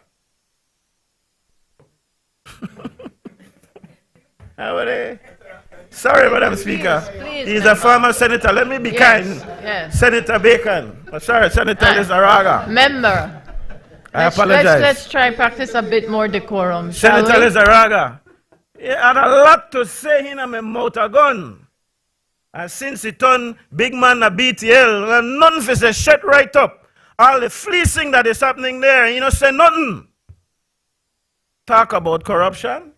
Anyway, I'm saying, Madam Speaker, that dividends have been collected over the years for those shares that Sunshine Holdings have, or that they own, that the government paid for or acquired, sorry, no pay for it yet, they acquired it. So tell us, be honest, be transparent, be accountable. When it is now you're talking about settling the debt with Social Security, no behave like no money no exists to settle this debt, because for all the years that we have held these shares by the government, dividends have been paid, sir. Tell us what those dividends are and let us know how much of the debt that we have to Social Security and also the government of Belize.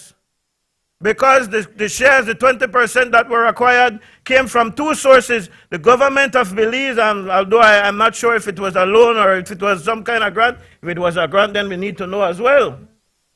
And maybe it was put out at that time to the public. I don't know. But what I do know is that you collect those dividends annually from BTL for those shares that we acquired. So tell us how much of that we have in hand.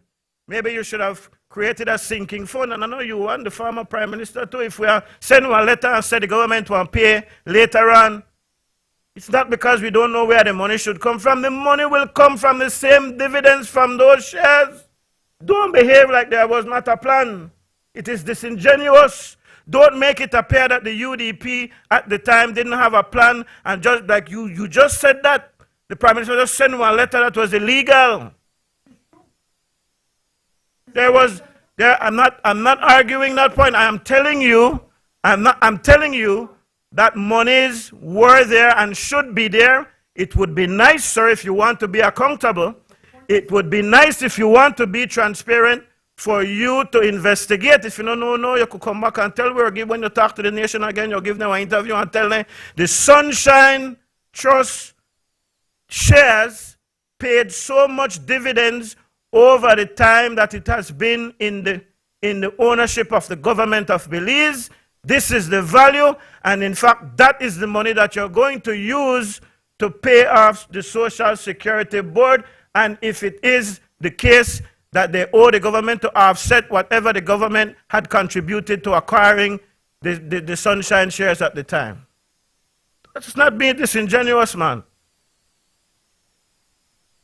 I close, Madam Speaker, by saying the reason I went through all of this is to, you know, there are some younger colleagues on that side, but there are some who were right here, present, sitting down, and who were a part of all of these bad decisions. You are quick to try to blame the UDP and go back halfway through the story, but you don't go back to the whole story. You don't go back to all where the corruption started. I go back again to the super bond, the two big albatross that will saddle this country with. The BTL debt is one of them, and the second one is the super bond debt. And then you behave like you didn't do anything. Oh man, you didn't do anything. And it is the UDP's mismanagement that has us in the problem that we are in now. Please, please. So, Madam Speaker, I hope that some of my questions will be answered by the Prime Minister.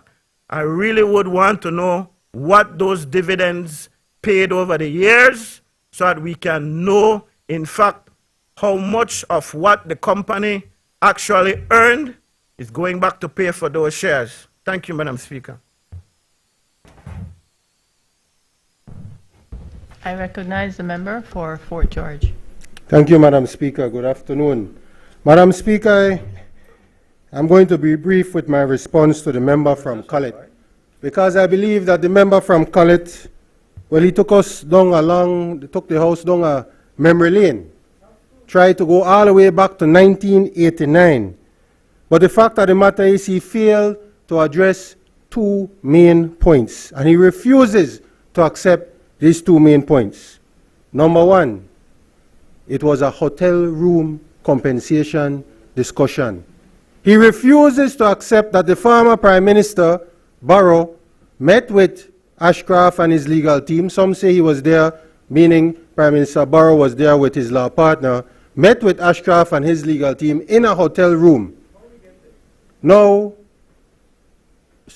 even the UDP valuators valued BTL, the company, at less than $200 million.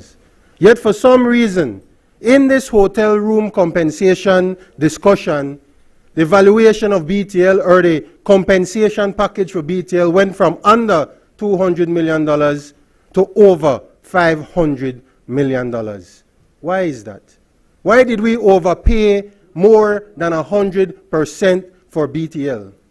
What happened in that hotel room for this type of compensation to be agreed to? The second point, Madam Speaker, that the member from Cullet refuses to acknowledge or to address is the fact that in that compensation agreement, the payment of the loan for the Sunshine shares was included. So in that $570 million in which was paid out to the Ashcroft Group by the government of Belize or by the people of Belize because of this hotel room discussion, that loan should have been paid. This loan that today is being settled should have been paid. Why wasn't that loan paid? Did you know about it in Cabinet? You talk about Cabinet. Why wasn't that loan paid? Madam Speaker, the member said that there was a plan, that they were not going to pay this loan. Yet why was an undertaking given by the government of Belize, by the Prime Minister, to pay this loan, or to include this loan in the compensation for BTL? And this was done in August of 2014. It was not paid. That is the question that remains, Madam Speaker. This money should have been included in the $570 million that was paid to Ashcroft. Where did the money go? Where did the money go? Remember, an election was called 1 month. An election was called 1 month after this hotel room negotiation, Madam Speaker. Was that campaign finance for the UDP at the time? Where did that money go? And now we're here today because of, I don't know if it was bad accounting, bad negotiating, just not realizing that these monies were not paid. Madam Speaker, the loan balance as of June 2024 was over $30 million, taking the full hotel compensation package to over $600 million for a company that the UDP government valued at under $200 million. Imagine that. You overpaid by more than $400 million for this company. Madam Speaker, the member from Khaled spoke about dividends. Well, have you heard about declaring dividends but not paying it? Because that's exactly what happened. Dividends were declared to the tune of $22 million, but were never paid. These dividends were never paid. Right? You tell us. You tell us why those dividends were not paid. Explain to the Belizean public why the dividends for these shares were never paid. This was under your administration, member from Khaled. That dividends is still owed, you know. That dividends is still owed to the shareholders. So it has been paid now. It has been paid now. So the final point, Madam Speaker, because the member asked how will this compensation be paid or this settlement be paid? Remember, it's a set-off, so the total payment is now $14 million, and it will be paid in the form of 2 treasury notes. One a 5-year note for $4 million, and the second a 10-year note for $10 million.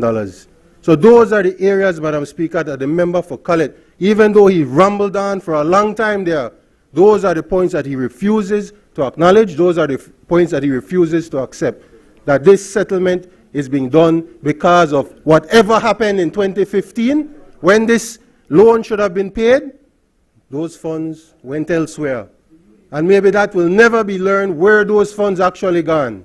Where did that money actually go? And now the Belizean people are forced to pay even more for a loan that Ashcroft should have paid off when that settlement was done in 2015. Thank you, Madam Speaker. I recognize the Prime Minister. Madam Speaker, I was hoping that we would not have to go down this road. I think we've had a good day so far. And I was hoping that at the very least the opposition could just say, well, we have to pay Social Security, can't afford not to pay them, and support it without going into the details. Because what the honourable member from Colette has been attempting to do with, I don't know, probably the former Prime Minister given in notes to read out here, the man still not like you, you know. Even you support her, he still not support you. So I don't know why you try rewrite history to try to support him. But Madam Speaker, I'm going to very quickly go through some of the issues that the honourable member from Colette brought up.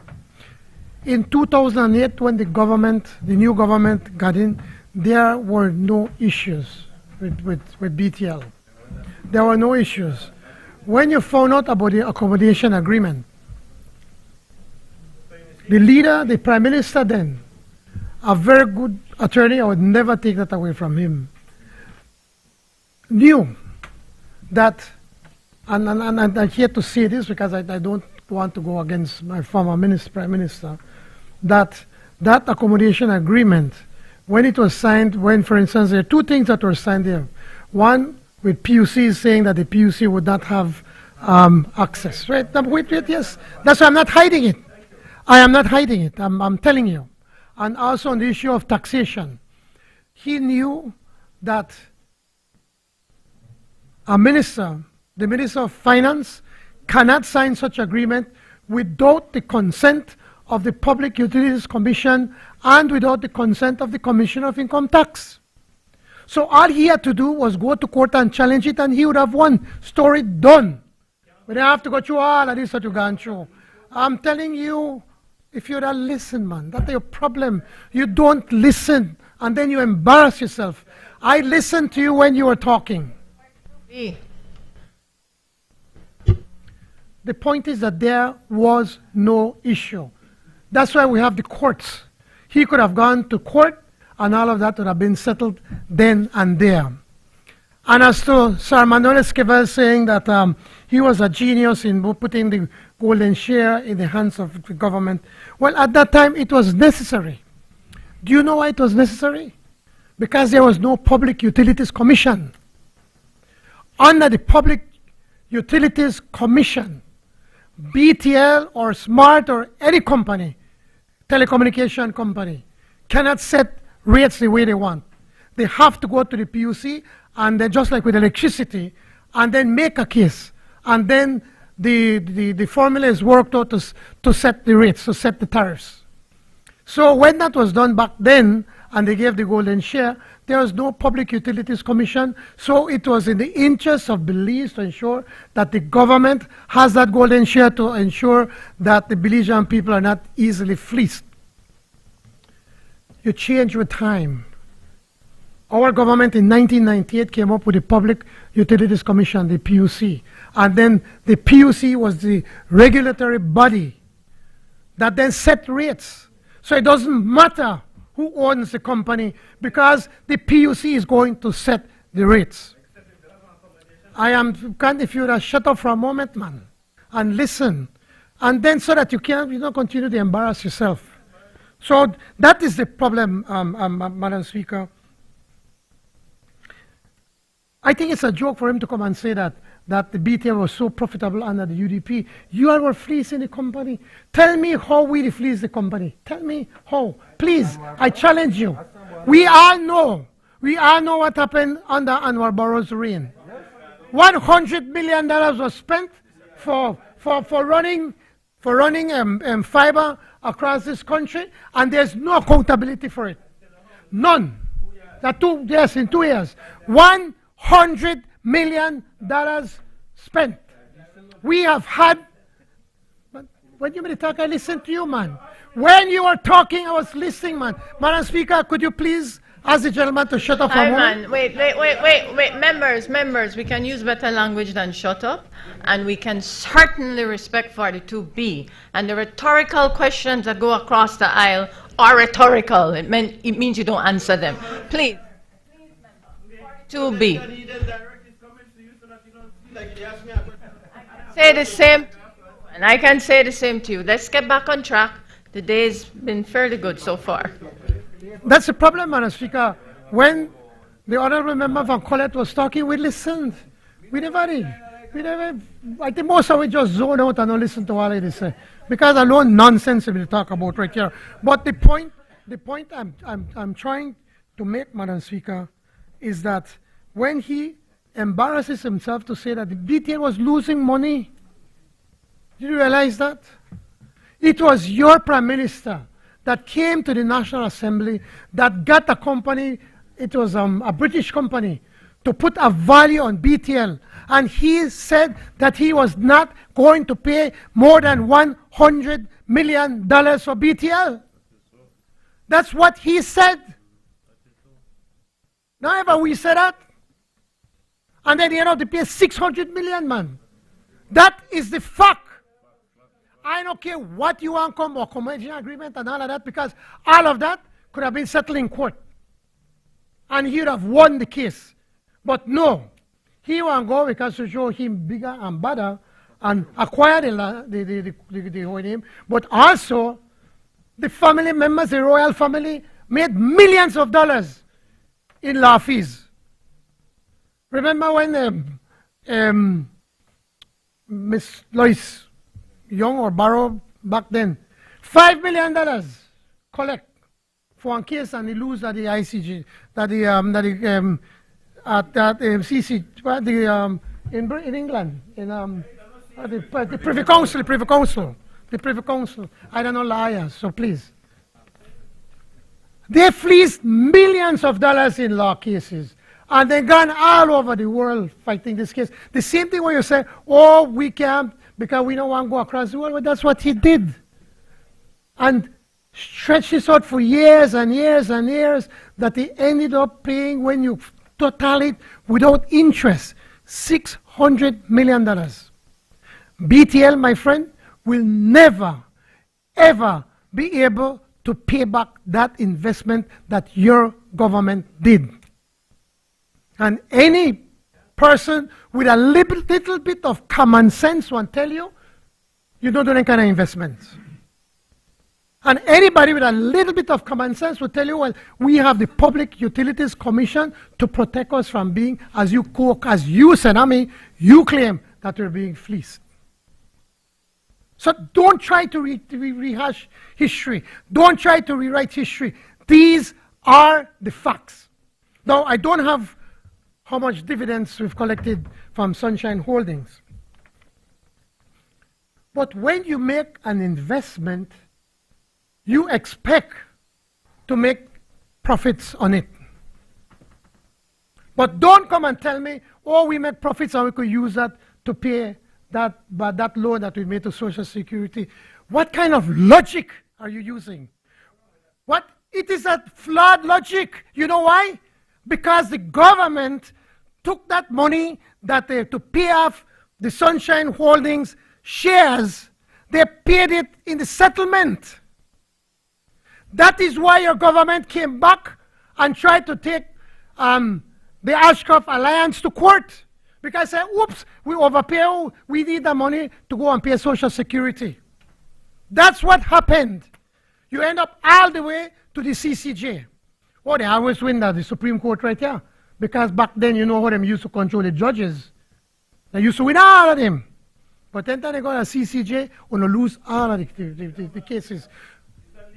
I'm telling you what's the truth. Isn't it the truth? Isn't it the truth? Isn't it the truth that you used to win at the Supreme Court? No, but we cannot say that control of judges. There is a standing order okay, on I take back the control of judges. But the point, the fact is that they used to win all of the cases at the Supreme Court. And then they lose all of the cases at the Caribbean Court of Justice. Anybody could know what's going on. I don't have to say it. I don't say nothing? I don't say nothing? Anybody? Members, please, let's continue. The point of the matter, your government realized that they overpay. Your government realized that, you know what, that millions of dollars that we're supposed to collect for pay Social Security, we're going to overpay. And then try and get it back. And the other people say, you don't pay me, we don't have a settlement, that's it. And you go to the Supreme Court and you win. But you end up to the Caribbean Court of Justice and you lose. The Caribbean Court of Justice say, you don't pay the money, you have an agreement, that's it. So what did the then Prime Minister do for trying to save face? Send a letter secretly. Did you know about the letter? Did you know about the letter? Did you know about the letter in 2017? Did the cabinet agree in 2017 that they are going to, authorizing the Prime Minister then to tell his financial secretary to write a letter to Social Security and say, don't worry about that. We, the government of Belize, is going to pay that. It was not a cabinet decision. Quite likely, you did not know. Thirdly, the clandestine, that's a clandestine letter. And thirdly, that letter no worth a dime, worth nothing. Because one, it is illegal what the then Prime Minister did. The then Prime Minister cannot bind the government of Belize with sums of over $5 million without the consent of the National Assembly. So now, we could be reckless and tell Social Security, tough. We never write that letter. Go and talk to the former Prime Minister to collect. But we're doing the right thing. Now, listen to this logic. All the dividends that we collected, we could use to pay the shares. Okay? But then, you end up to pay 2 times to the shares. You paid to the Ashcroft Alliance, and now we have to go and now pay Social Security for the same shares that should have been collected from that settlement. And because of that negligence, because of sitting in a hotel room in Miami and Horizon an agreement, 1 year or so before the elections? 1 month? 1 month before the elections, just before the elections, just because he wants to win an election, sign an agreement binding the government and the people of this country for over $600 million without interest, just so he could win an election. Can you imagine? And now, member from Colette, you want to come and defend this man? You could admit that he did wrong. You never had to say anything. Because unfortunately, he still don't like you. The point is that today, the people of this country, the people of Belize, through their hard-earned tax money, are paying $30 million to pay off that loan. But fortunately, in offense, Social Security owed the government some money, so $14 million, and then we are taking the balance. We're getting it from the central bank borrowings through securities from the central bank, where we only have to pay 3%. Presently, we've been paying Social Security 8.5%. At least back then in 2017, the then Prime Minister could at least tell BTL, prices of interest rates have gone down considerably since back then in 2005 or 2007, but he never cared. So he continued to saddle away with 7.5% interest. This government cares. This government is making sure that we could take care of the taxpayers' money and also the money of the workers. And that is why, because the then Prime Minister took one fight that he knew he couldn't win, and then decided then to pay 2 times for these shares. Now, the government, the people of this country have to pay an extra $30 million, Madam Speaker. I'm sorry that we had to go through all of this when you have the other side trying to rewrite history. But this is something that everybody knows what happened, that this saga of BTL should have never happened under the UDP. Madam Speaker, I urge that all members, even the other side, that to support it, because we have to pay the workers their money. Thank you, Madam Speaker.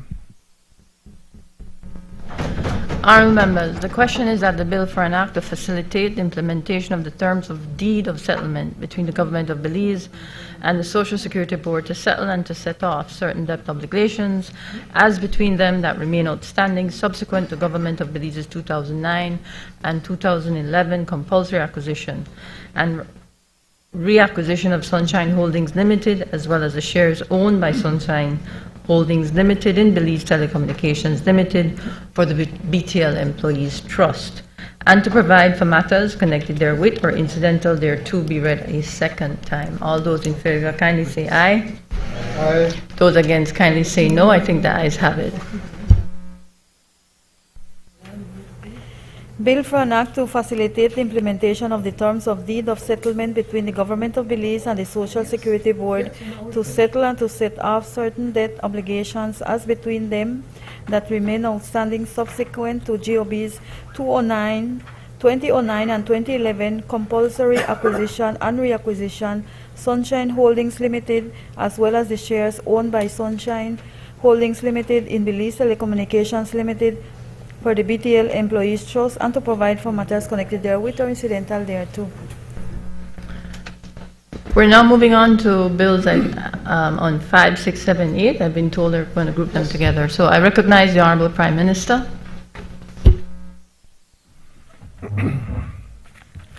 Thank you.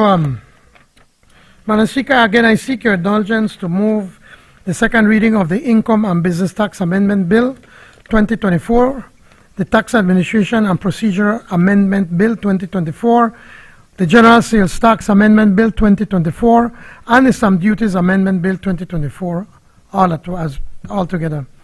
Madam Speaker, these are the bill for an act to amend the Income and Business Tax Act, Chapter 5 of the Substantive Laws of Belize, Revised Edition 2020, to exempt certain employed individuals from chargeability to income tax, to remove income tax deductions anomalies, to remove the tax on interest income on time deposits, to apply double tax treaty relief provisions to all treaty countries, not just Commonwealth countries, to encourage UK pensioners to reside in Belize, to regularize withholding of tax on gross contract payments, to incentivize private sector support for sports and educational development in Belize, to make clarifying amendments, and to provide for matters connected therewith or incidental to.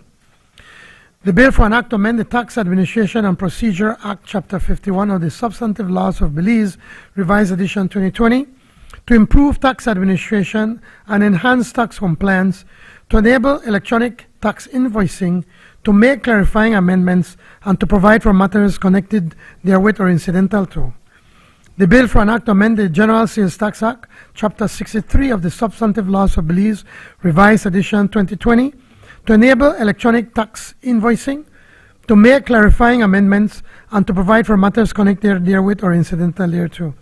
And the bill for an act to amend the Stamp Duties Act, Chapter 64 of the Substantive Laws of Belize, Revised Edition 2020, to exempt certain instruments from stamp duty, to make clarifying amendments, and to provide for matters connected therewith or incidental to. Madam Speaker, when I introduced the bills, I went through a lengthy explanation, and see if anybody have any other questions or concerns that I'll be willing to answer. Thank you, Madam Speaker. I recognize the member for Albert. Thank you, Madam Speaker. Madam Speaker, we have treated these amendments to the various pieces of tax legislation as we have treated amendments to laws affecting our IBCs. It's a piecemeal approach where we keep trying to carve out certain areas to benefit particular groups. I recall, Madam Speaker, in the Plan Belize Manifesto, there was a commitment, Madam Speaker, to modernize the national tax system for good and sufficient reasons, Madam Speaker, to improve the business environment, to improve, Madam Speaker, service delivery to the people, to improve economic outcomes, and to encourage growth and sustainability, Madam Speaker. While no one will quarrel with the fact that the threshold for income tax is being revisited, Madam Speaker, or that there's going to be some relief on stamp duties for those on the lower threshold, the time has come, the time has been past due, Madam Speaker, where we will take a comprehensive look at the national tax system so that it becomes all-encompassing and not this piecemeal approach.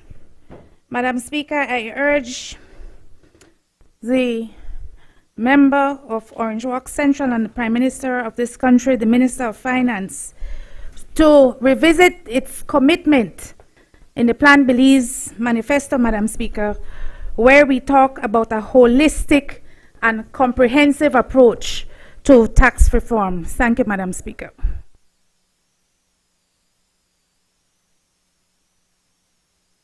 Recognize the Prime Minister. Thank you, Madam Speaker.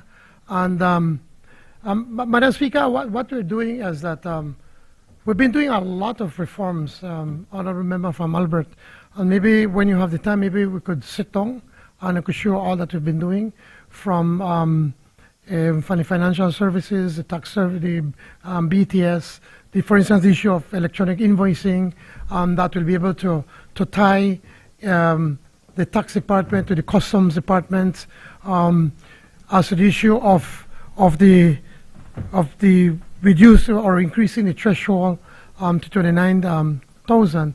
The goal is to someday be able to get rid of PAYE.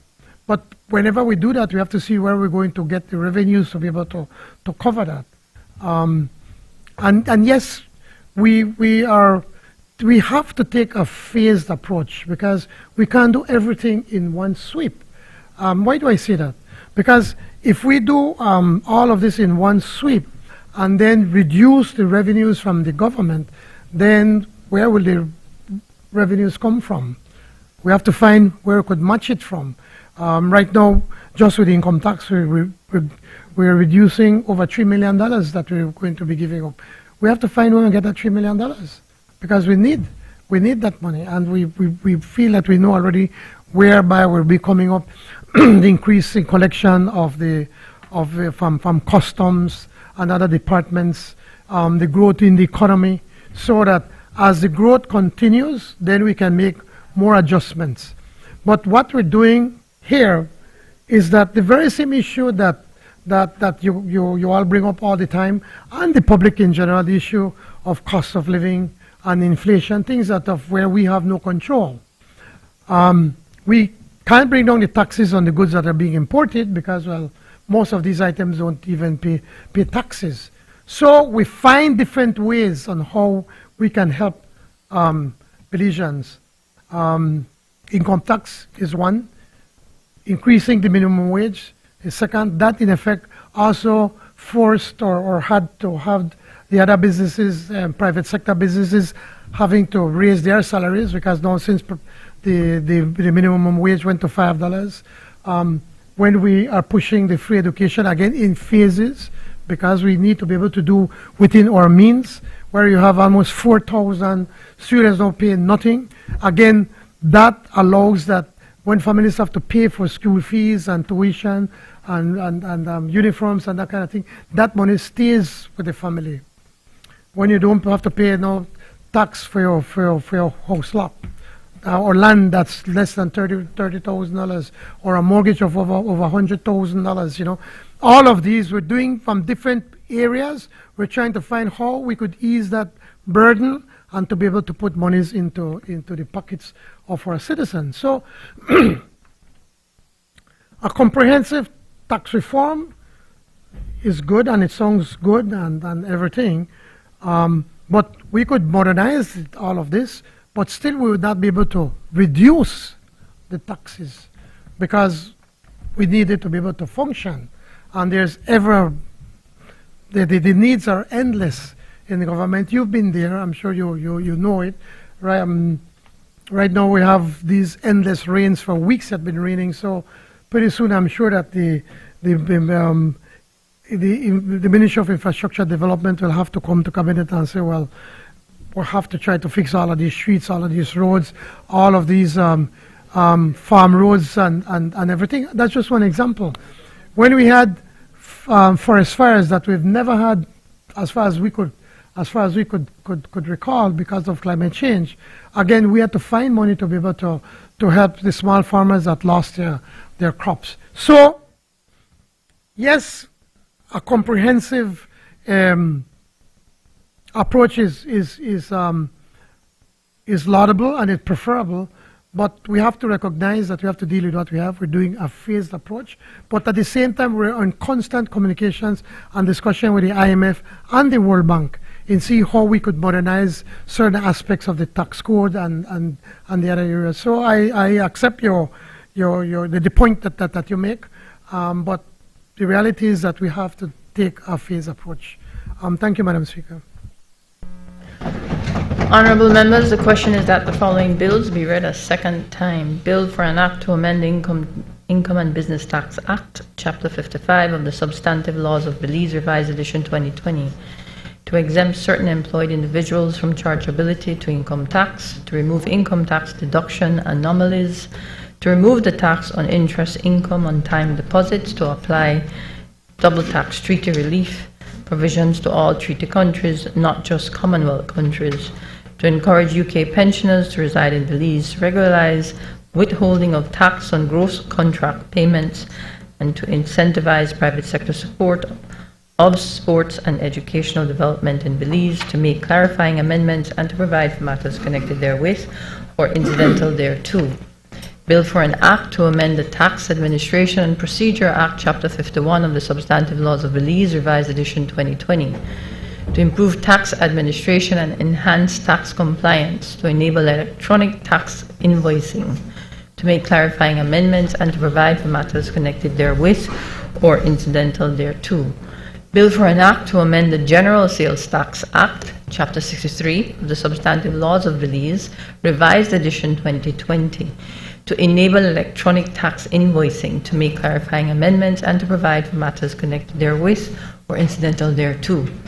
And Bill for an Act to amend the Stamp Duties Act, Chapter 64 of the Substantive Laws of Belize, Revised Edition 2020, to exempt certain instruments from stamp duty, to make clarifying amendments, and to provide for matters connected therewith or incidental thereto. All those in favor, kindly say aye. Aye. Those against, kindly say no. I think the ayes have it. Bill for an Act to amend the Income and Business Tax Act, Chapter 55 of the Substantive Laws of Belize, Revised Edition 2020. Bill for an Act to amend the Tax Administration and Procedure Act, Chapter 51 of the Substantive Laws of Belize, Revised Edition 2020. Bill for an Act to amend the General Sales Tax Act, Chapter 63 of the Substantive Laws of Belize, Revised Edition 2020. Bill for an Act to amend the Stamp Duties Act, Chapter 64 of the Substantive Laws of Belize, Revised Edition 2020.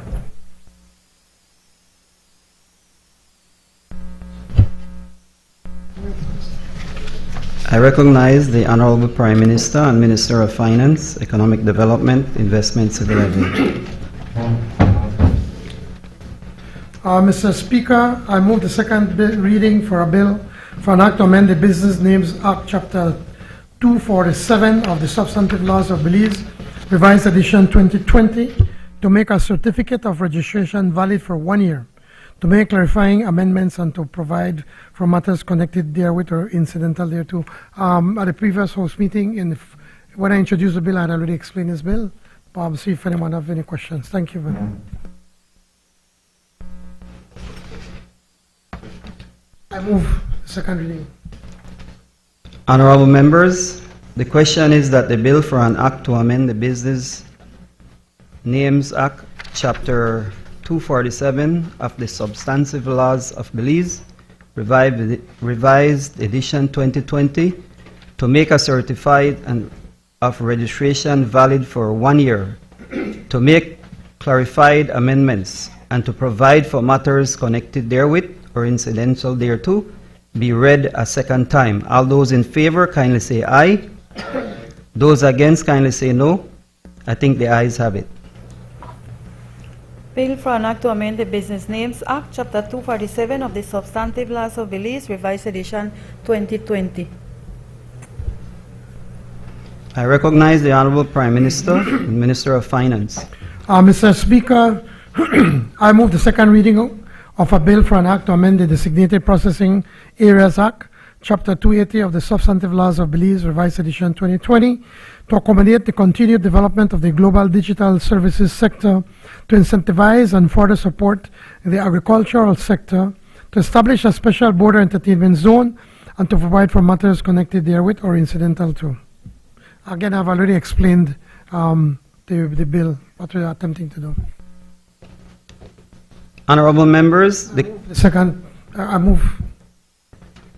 Honorable members, the question is that the bill for an act to amend the Designated Processing Areas Act, Chapter 280 of the Substantive Laws of Belize, Revised Edition 2020, to accommodate the continued development of the global digital service sector, to incentivize the further support of the agriculture sector, to establish a special border entertainment zone, and to provide for matters connected therewith or incidental thereto, to be read a second time. All those in favor, kindly say aye. Aye. Those against, kindly say no. I think the ayes have it.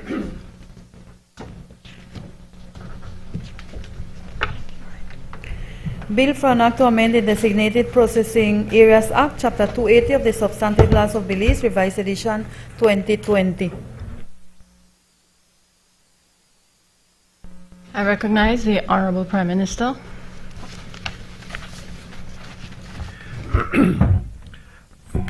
Madam Speaker, I move the second reading of a bill for an act to amend the Social Security Act, Chapter 44 of the Substantive Laws of Belize, Revised Edition 2020, to allow for the retroactive appointment of a general manager of the National Health Insurance Scheme and a chair of the National Health Insurance Committee, and to provide for matters connected therewith or incidental to. Earlier this morning, I already explained what is it that we're attempting to do, Madam Speaker. Thank you. I move to your second reading. Honorable members, the question is that the bill.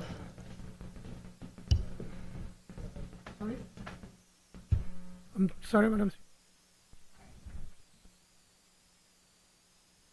Madam Speaker, I move for a division on this bill, on the election. Clerk, we've been asked for a division of the vote, so we'll be so guided.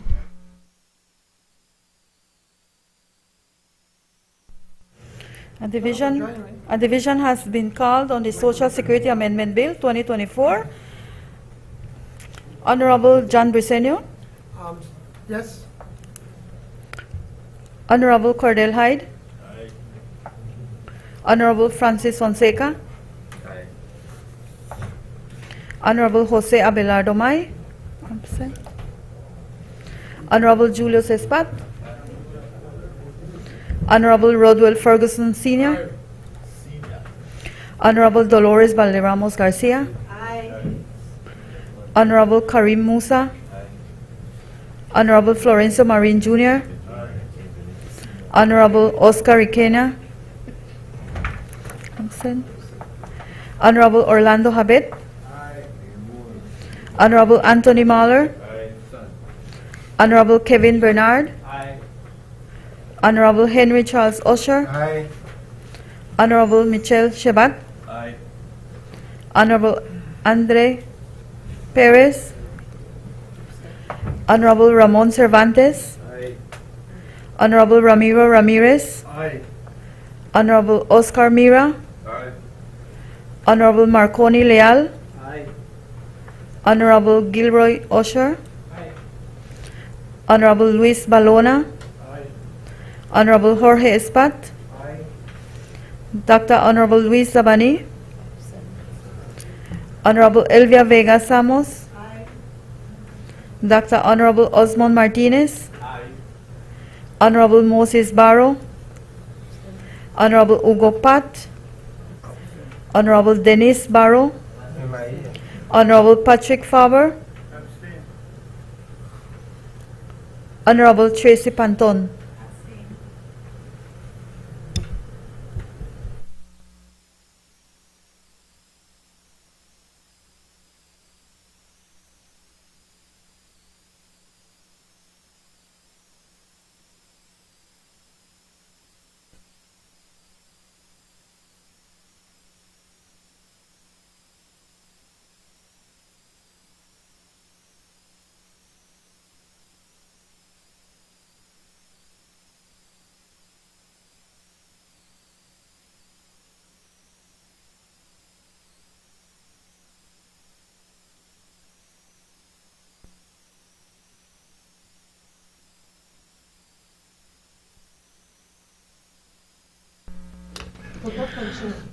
Honorable members, the question is that the bill for an act to amend the Social Security Act, Chapter 44 of the Substantive Laws of Belize, Revised Edition 2020. To allow me to finish, please. To allow for the retroactive appointment of a general manager of the National Health Insurance Scheme and a chair of the National Health Insurance Committee, and to provide for matters connected therewith or incidental thereto be read a second time. The results of the division of the vote are as follows: 22 yes, 2 abstain, 7 absent. All those in favor kindly say aye. Aye. Those against kindly say no. I think the ayes have it. Bill for an act to amend the Social Security Act, Chapter 44 of the Substantive Laws of Belize, Revised Edition 2020. Recognize the Honorable Prime Minister, Minister of Finance. Madam Speaker, this is the National Health Insurance Validation Bill 2024. I move the second reading of a bill for an act to validate the acts, decisions, or omissions taken in relation to the implementation of the National Health Insurance Scheme and to provide for matters connected therewith or incidental to. Madam Speaker, earlier this morning, I explained why is it that we're doing this, but just for the benefit of everyone in the room, all we're doing here today is to just legalize everything that was done from way back. And it has happened, but it happened on both governments, but on the Musa government and under the Barrow government. And so now that we are going to introduce the National Health Authority, we need to clarify all of these things and put everything in order so that we can do that introduction. We expect to do it in December. Again, I know we'll have to ask for a division, Madam Speaker, and I urge everyone to support on this. Go ahead. Recognize the member for Collett. Thank you, Madam Speaker. I was prepared not to say anything, but I didn't realize that we would have to vote by a division. And it has to concern everybody in terms of our quest for accountability and transparency, that we're approving these actions, so to speak, or whatever transactions occurred back in the past without really knowing what really happened. And I suppose that is why a division is required here. This is serious business. And so, well, you know, I am not going to vote against it. We have serious concerns, and but you can't argue because you don't know what it is we're approving or not approving. So insofar as that argument will be appreciated by the Prime Minister, I will leave it there, Madam Speaker. Madam Speaker, just to allay the concerns of the honourable member from Collett, could you imagine if we were to bring in the house every single decisions that have been made from 2001?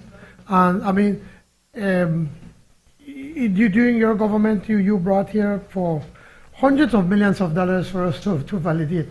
The point is that we have to be realistic. All this is doing, remember, the NHI is being audited every year. Every year they audit NHI. It is audited by Social Security, and now they have their own auditors. And so that everything has been running according to the law. But there was an oversight from both the Musa government and the Barrow government. Now that we are working towards coming on to set up the authority, because all along, initially the idea was NHI to be under Social Security. It never worked. So Social Security was, quote unquote, managing it, but still charging NHI to provide that service. Now that we have expanded the NHI to across the country, and by next year going into the Kaya district, now it is time to be able to set up the authority. But to set up the authority, we have to be able to enter. Then they realized, the attorneys realized that, hold on, there was an oversight where we call chairman or designate I could read them out to you, not just the names that they were reading out the wrong names. On a side, like for instance, for instance, in period 2008, there was a general manager was appointed and acted and took decisions and omissions in accordance with the function of the position. But to fix this, the NHI you have to represent the commission for the chairman and also the committee members. So all we're doing is just correcting the names that were the wrong names were included in the change in this. For instance, again, I could go through it again for you to make the point. For instance, in the 2007, when it was set up in 2001, it made for the provision of appointment of a manager. In 2007, the Act was again provided for the substitution of the word Chief Executive Officer for the word for manager through the Act. But while that amendment was changed, the title from manager of the scheme to Chief Chief Executive Officer, in practice the appointment really was for a general manager, not a chief executive officer. that they are going. So we're just correcting that. We're just correcting the names that were done. Also, remember the law came into effect. Well, the law was passed in 2001, but it did not come into effect until 2007. But between 2001 and 2007, NHI was already operating in the south and also in Southside Belize City, because they started it as a pilot project to see how it was going to work. So again, in 2001, the Section 7 of the Social Security Act established the NHI committee, among other members, where there was a manager of the board and manager of the scheme. But in 2007, again, the act was amended to replace the board with a chief executive officer of the board and to replace the manager. Again, they're just names that we're trying to correct.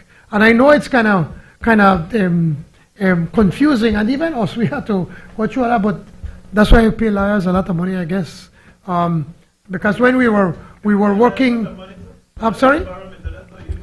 Well, all lawyers, find me one cheap lawyer, I could tell you how much the lawyer is worth. No, the point I'm making is just a comment. Let's not get excited.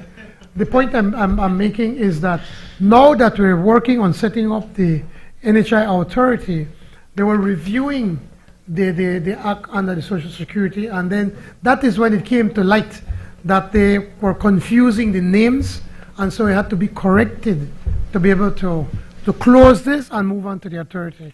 And that is why today we're asking that we do through the 3 readings. So it's just correcting and oversight of the names, and also as to when the law was passed and when it was enacted, first in 2001 to 2007. Sorry? Sorry, yeah, anyway, if you have any questions, I'm prepared to answer. No?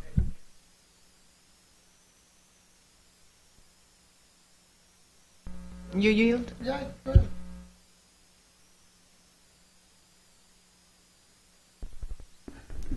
Thank you, Madam.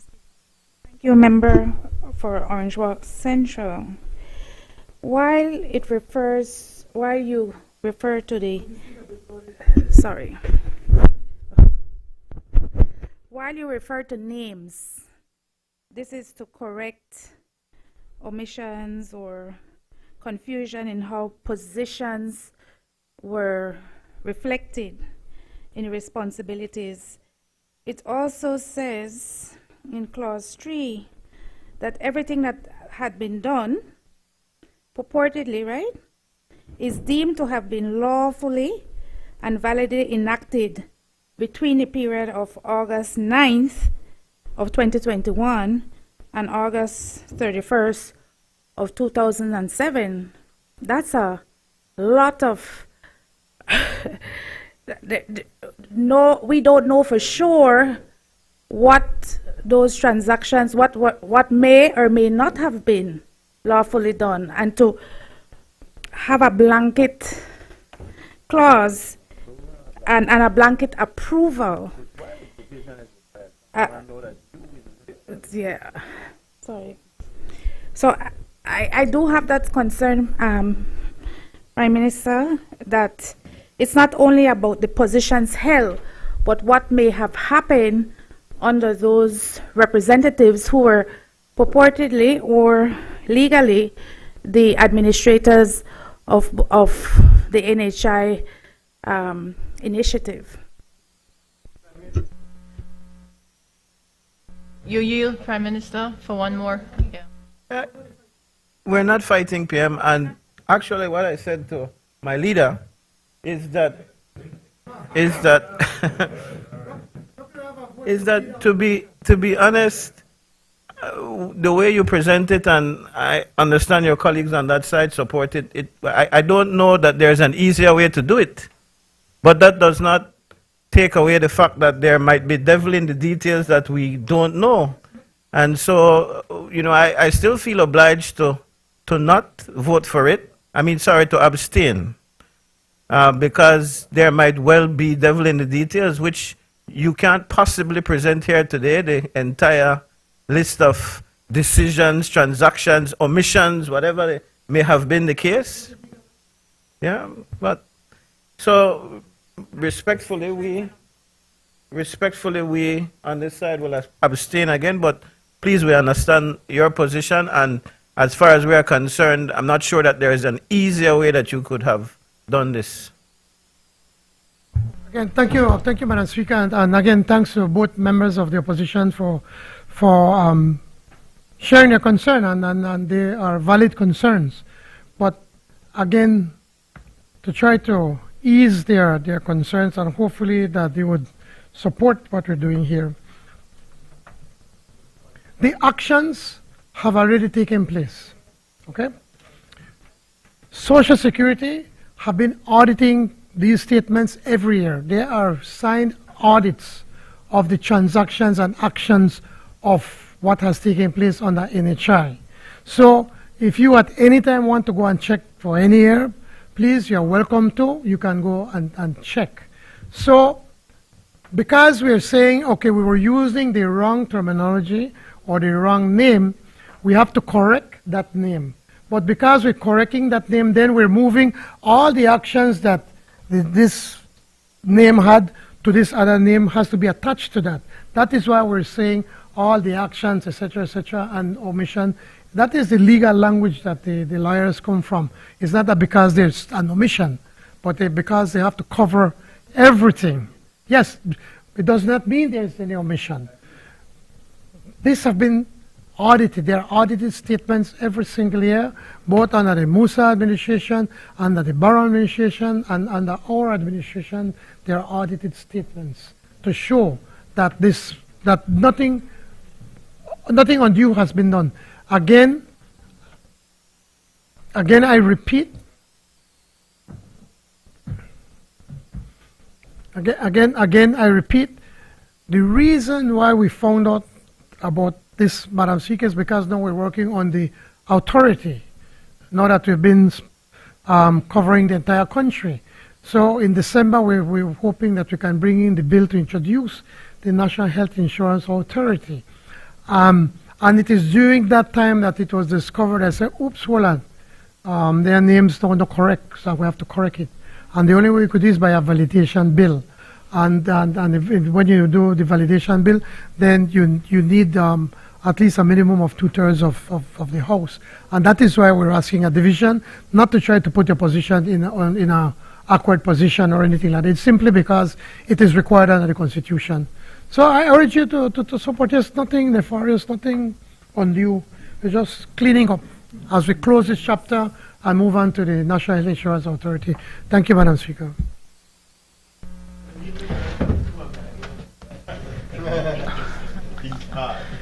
Honorable members, the question is that the bill for an... Allow me to put it. Honorable members, the question is that the bill for an act to validate the acts, decisions, or omissions taken in relation to the implementation of the National Health Insurance Scheme and to provide for matters connected therewith or incidental thereto be read a second time. There was a request for division of vote. I ask that we do that now. Clerk, acting clerk. Division on the National Health Insurance Validation Bill 2024. Honorable John Briceño. Yes. Honorable Cordell Hyde. Aye. Honorable Francis Fonseca. Aye. Honorable Jose Abelardo May. Honorable Julius Espat. Aye. Honorable Rodwell Ferguson. Aye. Honorable Dolores Valderramos Garcia. Aye. Honorable Karim Musa. Honorable Florencio Marin Jr. Honorable Oscar Requena. Honorable Orlando Habet. Honorable Anthony Mahler. Honorable Kevin Bernard. Honorable Henry Charles Usher. Honorable Michelle Shebat. Honorable Abner Andre Perez. Honorable Ramon Cervantes. Honorable Ramiro Ramirez. Honorable Oscar Mira. Honorable Marconi Leal. Honorable Gilroy Usher. Honorable Luis Balona. Honorable Jorge Espat. Dr. Honorable Luis Zabani. Honorable Elvia Vega Samos. Dr. Honorable Osmond Martinez. Honorable Moses Barrow. Honorable Ugo Pat. Honorable Dennis Barrow. Honorable Patrick Faber. Honorable Tracy Panton.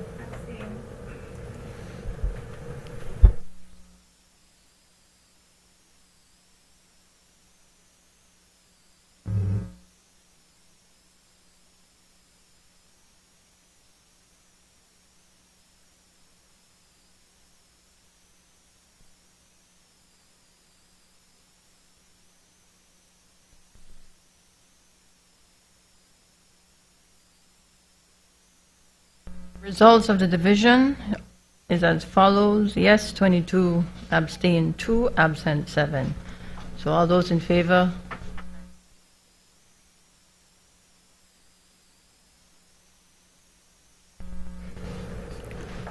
Bill for an act to validate the acts, decisions, or omissions taken in relation to the implementation of the National Health Insurance Scheme and to provide for matters connected therewith or incidental thereto. I recognize the Honorable Minister of Foreign Affairs, Foreign Trade, Education, Culture, Science, and Technology.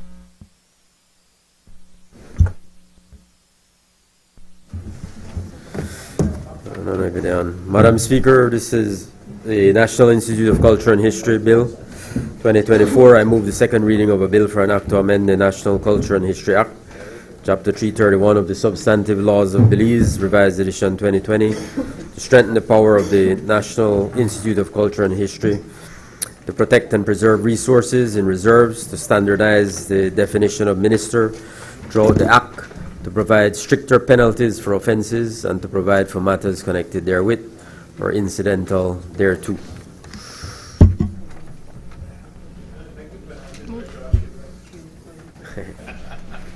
I wish we could. Thank you, Madam Speaker. I now move the reading. Honourable members, the question is that the bill for an act to amend the National Culture and History Act, Chapter 331 of the Substantive Laws of Belize, Revised Edition 2020, to strengthen the power of the National Institute of Culture and History to protect and preserve resources in reserves, to standardize the definition of minister throughout the Act, to provide stricter penalties for offence, and to provide for matters connected therewith or incidental thereto, be read a second time. All those in favor kindly say aye. Aye. Those against kindly say no. I think the ayes have it. Bill for an act to amend the National Culture and History Act, Chapter 331 of the Substantive Laws of Belize, Revised Edition 2020. I recognize the Honourable Minister of Health and Wellness.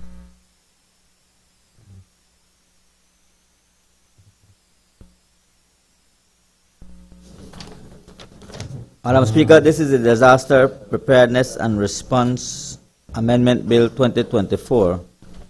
Madam Speaker, I move the second reading of a bill for an act to amend the Disaster Preparedness and Response Act, Chapter 145 of the Substantive Laws of Belize, Revised Edition 2020, to expand the definition of disaster emergency to include orders made under the Belize Agricultural Health Authority Act in relation to quarantine pests and notifiable pests of potential or substantial national economic importance, and to provide for matters connected therewith or incidental thereto.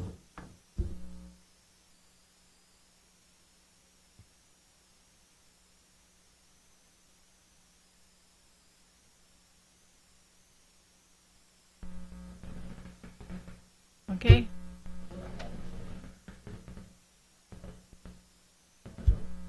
There's no debate, so I'm going to ask the Honourable Minister to move that bill for its second reading.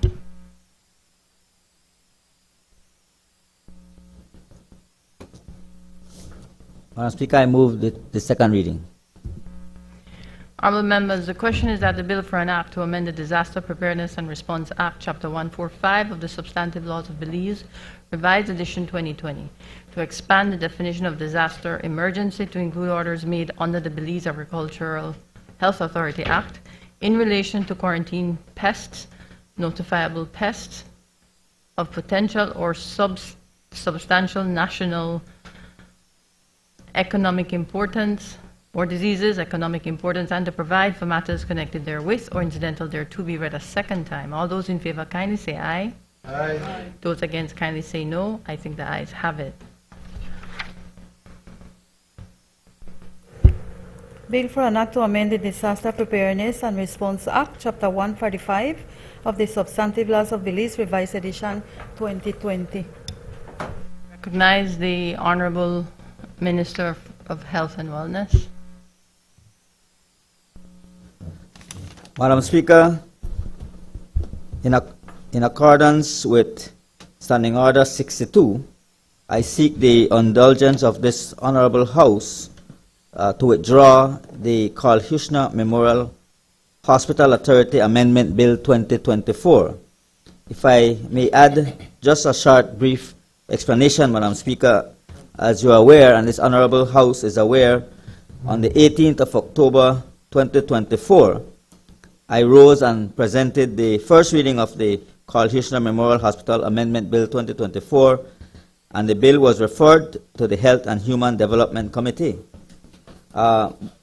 Since that time, Madam Speaker, there have been fruitful and healthy discussions with stakeholders, including members of the Carl Hushner Memorial Authority Union and the NTUCB, and in consequence of these very fruitful and healthy discussions, leave is now being sought by this Honorable House to withdraw that bill, Madam Speaker. Honorable members, the question is the bill be withdrawn. All those in favor kindly say aye. Aye. Those against kindly say no. I think the ayes have it. I recognize the Honorable Minister of Public Service, Constitutional and Political Reform and Religious Affairs. Thank you, Madam Speaker. Madam Speaker, this is the People's Constitution Commission Amendment Bill 2024. Madam Speaker, I move the second reading of a bill for an act to amend the People's Constitution Commission Act, Act number 28 of 2022, to retroactively extend the term of appointment of commissioners and the term of the establishment of the commission, and to provide for matters connected therewith or incidental thereto. I recognize the member for Albert. Thank you, Madam Speaker. Madam Speaker, the work of the PCC is very important work, and probably one of the biggest undertakings by this administration in the last 4 years. While we understand that there is a need, Madam Speaker, to retroactively extend the term for this commission, it also would be helpful to find out, Madam Speaker, why, but also what are the cost implications, Madam Speaker, for extending this work. We understand that this is not a frivolous undertaking, and we understand as well, Madam Speaker, that it's not a cheap undertaking if we're going to continue to properly engage the people of Belize in this exercise, Madam Speaker. Thank you. I recognize the Minister. I recognize the Minister. Thank you, Madam Speaker, and thank you for that question, member from Albert, and it is a very important question. Indeed, this is an undertaking not seen before in the history of Belize, going back to the people and asking them about their constitution. If you will recall, the commission had 3 objectives. 1 was to educate the Belizean people on the constitution. 2 was to consult with the Belizean people on the constitution. And 3 was to prepare this report on the constitution. Currently, they are in the process of preparing that report. What I know, or what I've heard from our representatives on the PCC, because remember, no government representative is on the PCC. What I've heard is that they're at the stage now of putting together all the raw data, all the raw material coming from these consultations, and now bringing it to be able to put together in a final report. The end of the commission's term is November the 17th, and they would not have had enough time to complete that report by November the 17th, and they wanted the legal authority, the legal backing to be able to continue so that the report could be finished. And that report Madam Speaker, is something that we're looking forward to see what the Belizean people were actually saying. Now, in terms of cost implications, the chairman of the PCC has indicated to the Prime Minister and to myself that there will be no additional cost implications for this additional time, but they just wanted the time so that they could do the work. They could then also take back the raw data to the stakeholders that sit around the PCC table so that they can have some final comments coming in before the preparation of the last report. So there will be no new cost implications, and I believe it also lends credence to the work that this is a consultative process. This is the Belizean people participating in this process, and the stakeholders will now have a final opportunity to respond to all the raw data coming in. Thank you, Madam Speaker. Honorable members, the question is that the bill for an act to amend the People's Constitution Commission Act, Act number 28 of 2022, to retroactively extend the term of appointment of commissioners and the term of the establishment of the commission, and to provide for matters connected therewith or incidental thereto be read a second time. All those in favor kindly say aye. Aye. Those against kindly say no. I think the ayes have it. Bill for an act to amend the People's Constitution Commission Act, Act number 28 of 2022. Committee of the Whole House on Bills. Honorable members, the House will now resolve into a committee of the whole House to consider the bills that were read a second time. I would like to ask visitors in the galleries to leave during this portion of the sitting.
Bills for third reading.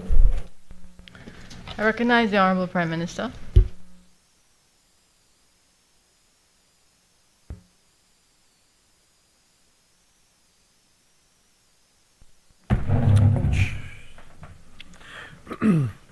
Madam Speaker, I rise to report that the Committee of the Whole House has considered the Government of Belize and Social Security Board Settlement Deed Bill 2024 and passed it without amendment. I now move the third reading of that bill.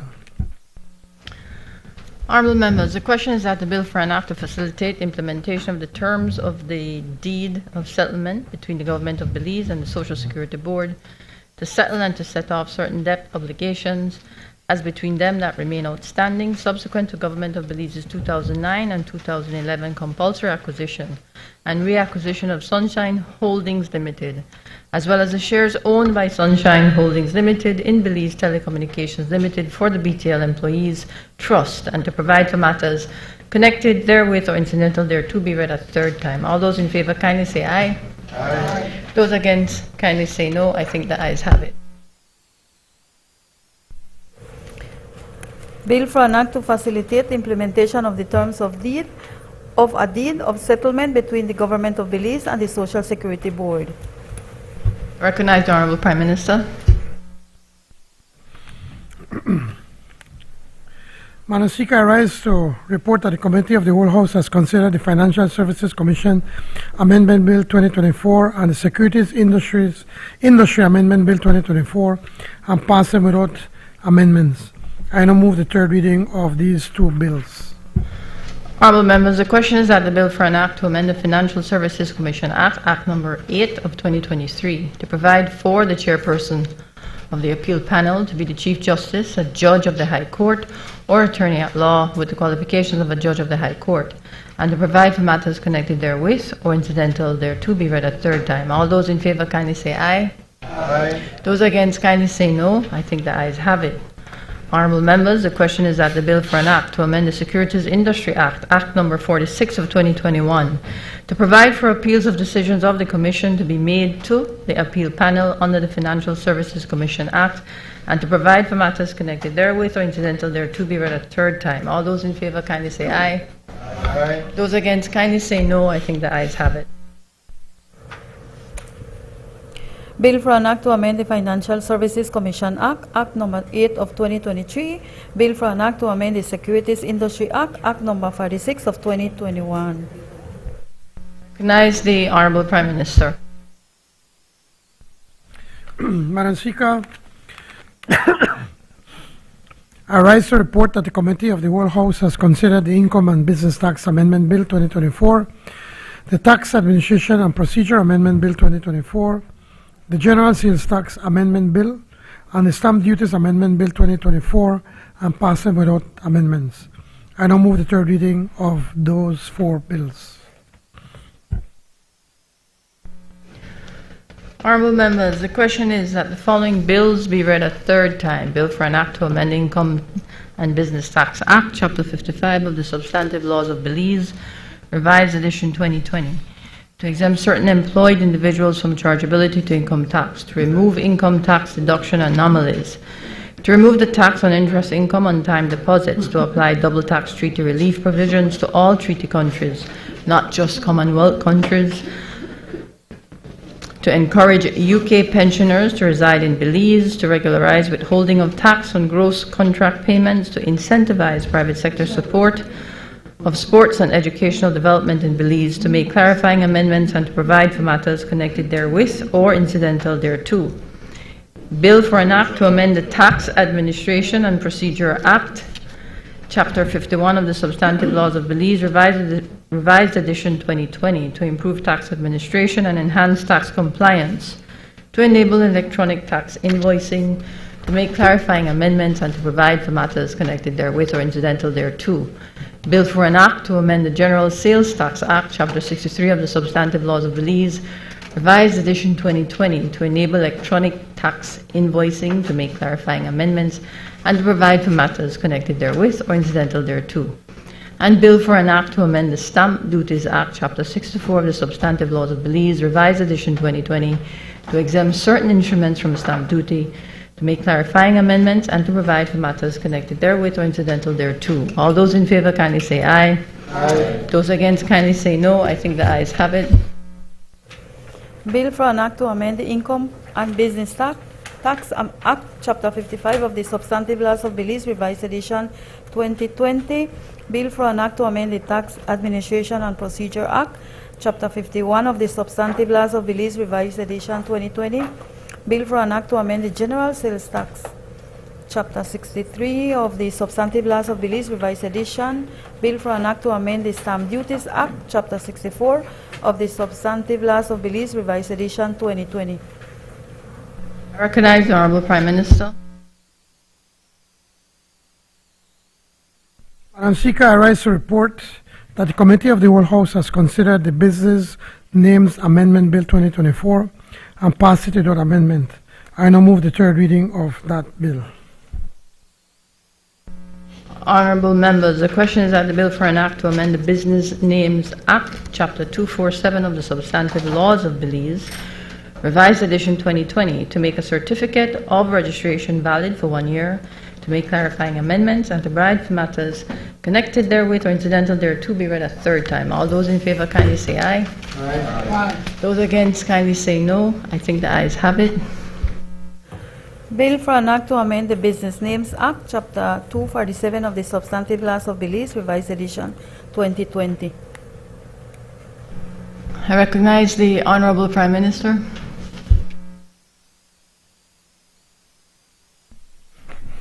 Madam Speaker, I rise to report the Committee of the Whole House has considered the Designated Processing Areas Amendment Bill 2024 and passed it without amendment. I now move the third reading of that bill.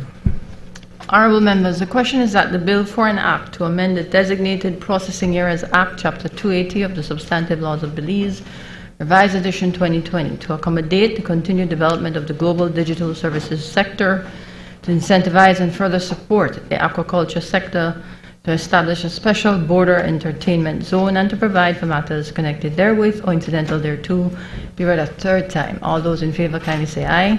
Aye. Those against kindly say no. I think the ayes have it. Bill for an act to amend the Designated Processing Areas Act, Chapter 280 of the Substantive Laws of Belize, Revised Edition 2020. Recognize the Honorable Prime Minister. Madam Speaker, I rise to report that the Committee of the Whole House has considered the Social Security Amendment Bill 2024 and passed it without amendment. I now move the third reading of that bill.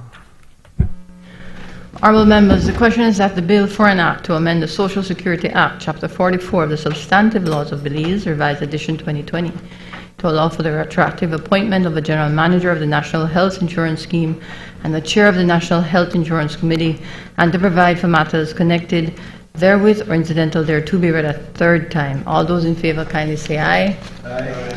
Those against kindly say no. I think the ayes have it.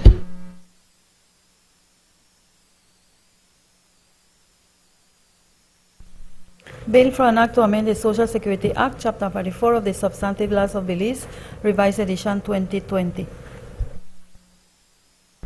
I recognize the Honorable Prime Minister. Madam Speaker, I rise to report that the Committee of the Whole House has considered the National Health Insurance Validation Bill 2024 and passed it without amendment. I now move the third reading of that bill.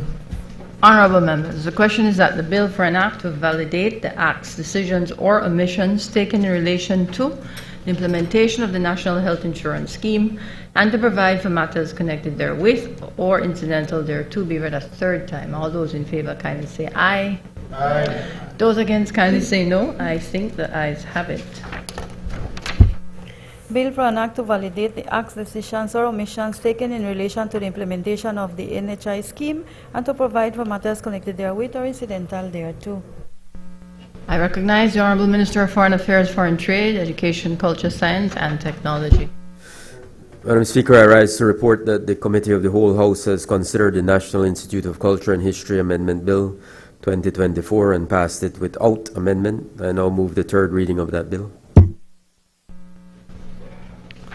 Honorable members, the question is that the bill for an act to amend the National Culture and History Act, Chapter 331 of the substantive laws of Belize, revised edition 2020, to strengthen the power of the National Institute of Culture and History to protect and preserve resources in reserves, to standardize the definition of minister throughout the Act, to provide stricter penalties for offense, and to provide for matters connected therewith or incidental thereto be read a third time. All those in favor, kindly say aye. Aye. Those against, kindly say no. I think the ayes have it. Bill for an Act to amend the National Culture and History Act, Chapter 331 of the Substantive Laws of Belize, revised edition 2020. I recognize the Honorable Minister of Human Development, Families and Indigenous Peoples Affairs. To report that the Committee of the Whole House has considered the Marriage Amendment Bill 2024 and passed it without amendment. I now move the third reading of that bill. Honourable members, the question is that the bill for an act to amend the Marriage Act, Chapter 174 of the Substantive Laws of Belize, revised edition 2020, to increase the age of marriage to 18 years, to remove provisions for consent to marriage of infants to be given by parents or guardians, and to provide for matters connected therewith or incidental thereto be read a third time. All those in favour, kindly say aye. Aye. Those against, kindly say no. I think the ayes have it. Bill for an Act to amend the Marriage Act, Chapter 174 of the Substantive Laws of Belize, revised edition 2020. I recognize the Honourable Minister of the Public Service, Constitutional and Political Reform and Religious Affairs. Madam Speaker, I rise to report that the Committee of the Whole House has considered the People's Constitution Commission Amendment Bill 2024 and passed it without amendment. I now move the third reading of that bill. Honourable members, the question is that the bill for an act to amend the People's Constitution Commission Act, Act number 28 of 2022, to retroactively extend the term of appointment of commissioners and the term of the establishment of the commission, and to provide for matters connected therewith or incidental thereto be read a third time. All those in favour, kindly say aye. Aye. Those against, kindly say no. I think the ayes have it. Bill for an Act to amend the People's Constitution Commission Act, Act number 28 of 2022. I recognize the Honourable Minister of Health and Wellness. Madam Speaker, I rise to report that the Committee of the Whole House has considered the Disaster Preparedness and Response Amendment Bill 2024 and passed it with amendment. I now move the third reading of that bill. Honourable members, the question is that the bill for an act to amend the Disaster Preparedness and Response Act, Chapter 145 of the Substantive Laws of Belize, revised edition 2020, to expand the definition of disaster emergency to include orders made under the Belize Agricultural Health Authority Act in relation to quarantine pests, notifiable pests or disease of potential or substantial national economic importance, and to provide for matters connected therewith or incidental thereto be read a third time. All those in favour, kindly say aye. Aye. Those against, kindly say no. I think the ayes have it. Bill for an Act to amend the Disaster Preparedness and Response Act, Chapter 145 of the Substantive Laws of Belize, revised edition 2020. I recognize the Honourable Prime Minister.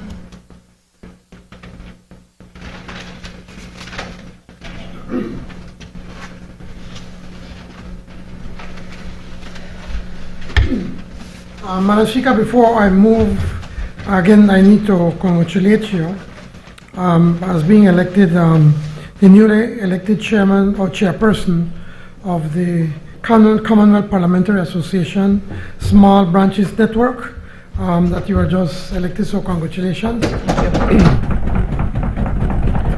I know that I have every confidence that you will make us proud. And just for the record, this is where the most votes are, so you have to do a lot of campaigning in trying to get the support for these small countries, because the big ones are India, Canada, and Australia. So congrats, we're very, very proud of you, Madam Speaker. That said, I move that the House do now adjourn. Recognize the member for Albert.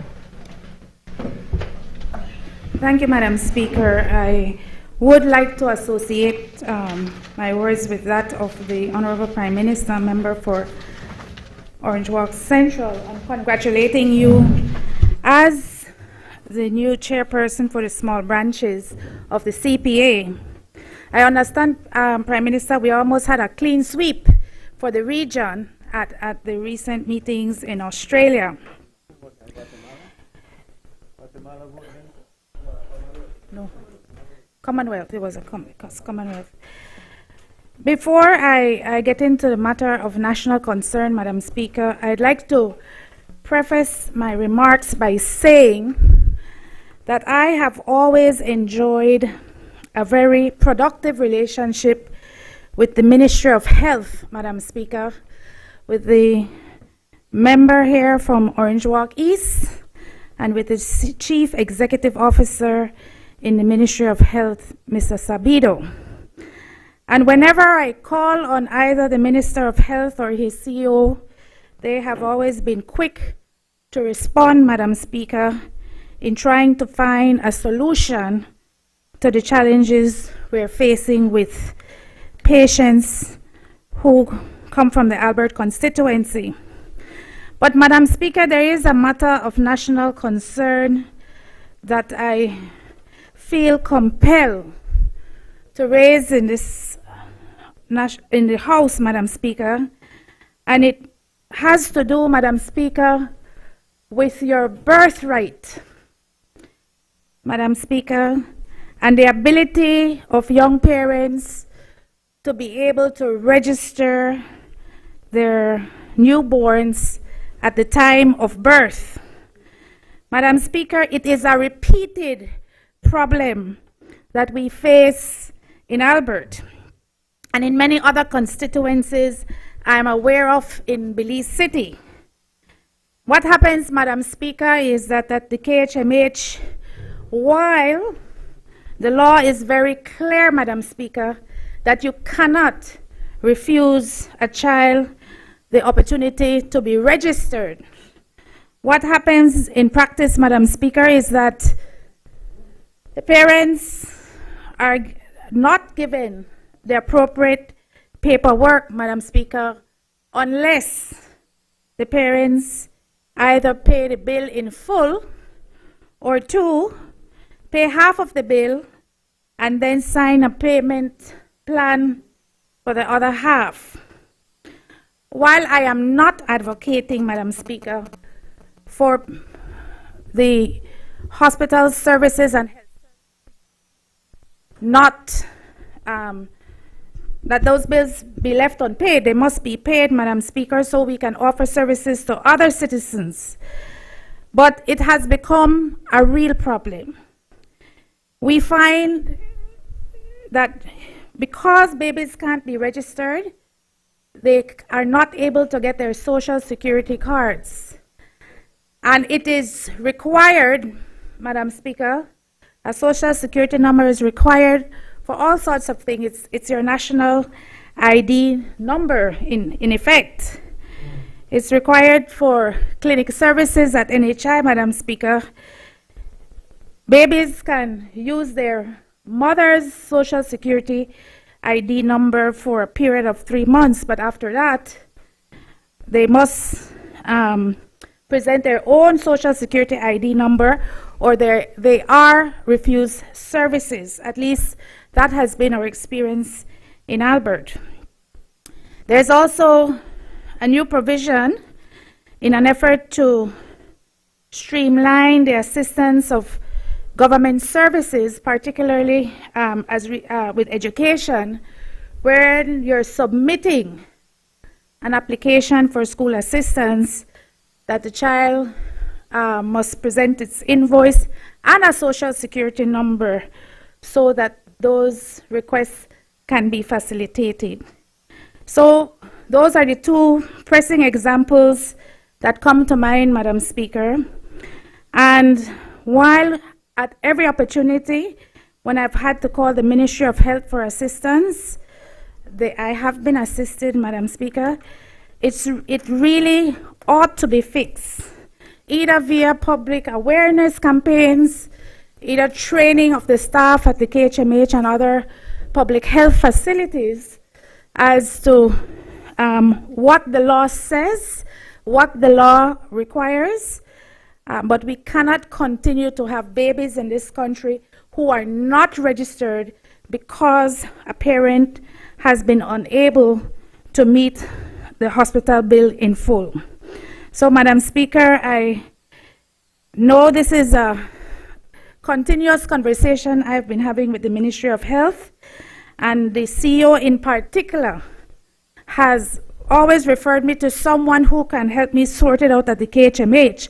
But if I'm having the amount of cases that come to me, Madam Speaker, that I have to table to the Ministry of Health, I can imagine what happens in other constituencies, Madam Speaker. In fact, I've had other constituency members coming to me saying, I hear you're able to help, so can you call the ministry for me so I can get my baby formally registered? Your birthright is important. It is a fundamental right that all Belizeans ought to enjoy, and I am asking the Ministry of Health for its intervention on a more permanent basis for this issue to be rectified. Thank you, Madam Speaker.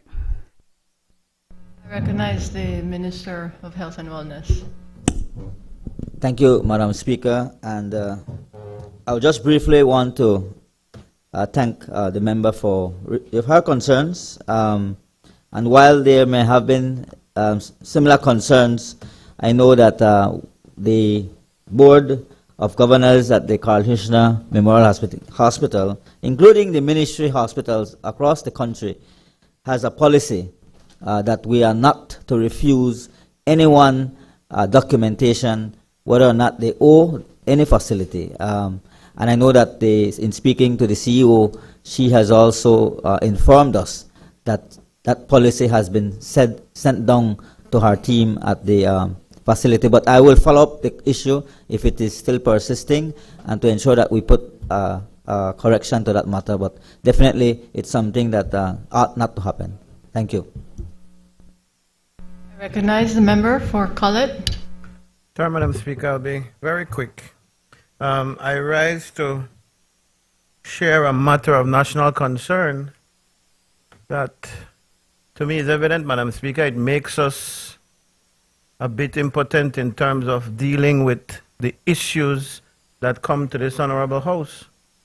Our friend, the Leader of the Opposition, Madam Speaker, up and left this Honorable House much earlier today without so much as a nod to say to other members. In fact, we have heard him say that we have seen him campaign to try to get us removed from this House. But I want to put it on the record that he has effectively abandoned the lead opposition role in this House today. A simple courtesy to say to the leader of the party, you know, I am leaving. You know, can you deputize for me as the lead person on the opposition side? Would have been sufficient for us to function.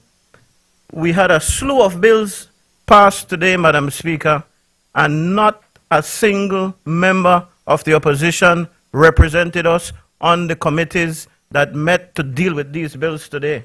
And we have two capable members of the opposition sitting right here. This is a travesty.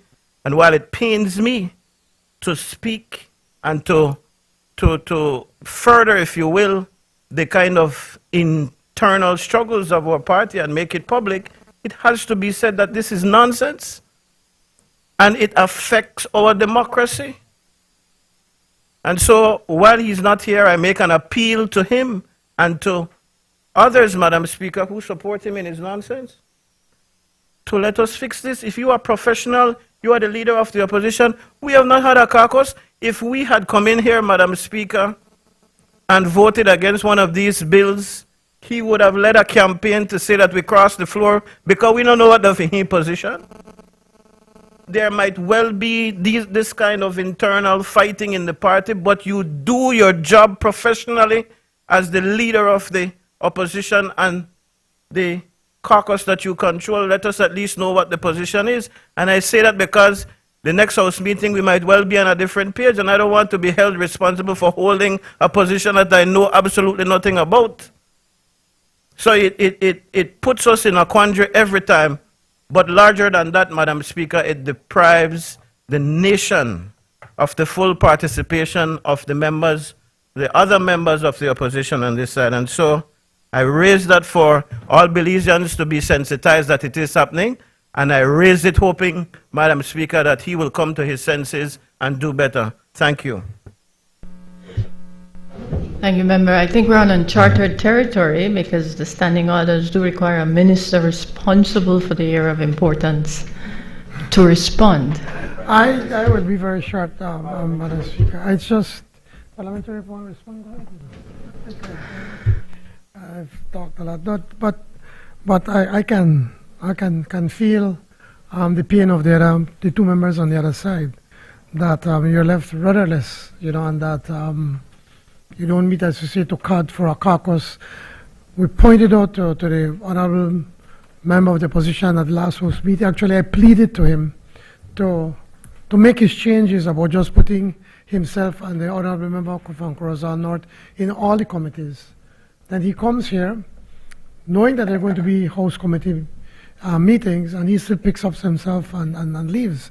Obviously, it does not show that kind of maturity. Maybe he had an emergency, but he could have informed us, and then we could understand that.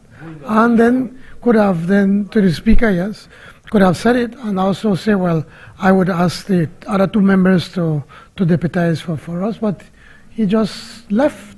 So I guess, man, you all need to really try to see who could fix this, because it's not good anymore. I mean, it used to be funny, but not anymore. No, it's not anymore. So, Madam Speaker, with that, I move adjourn.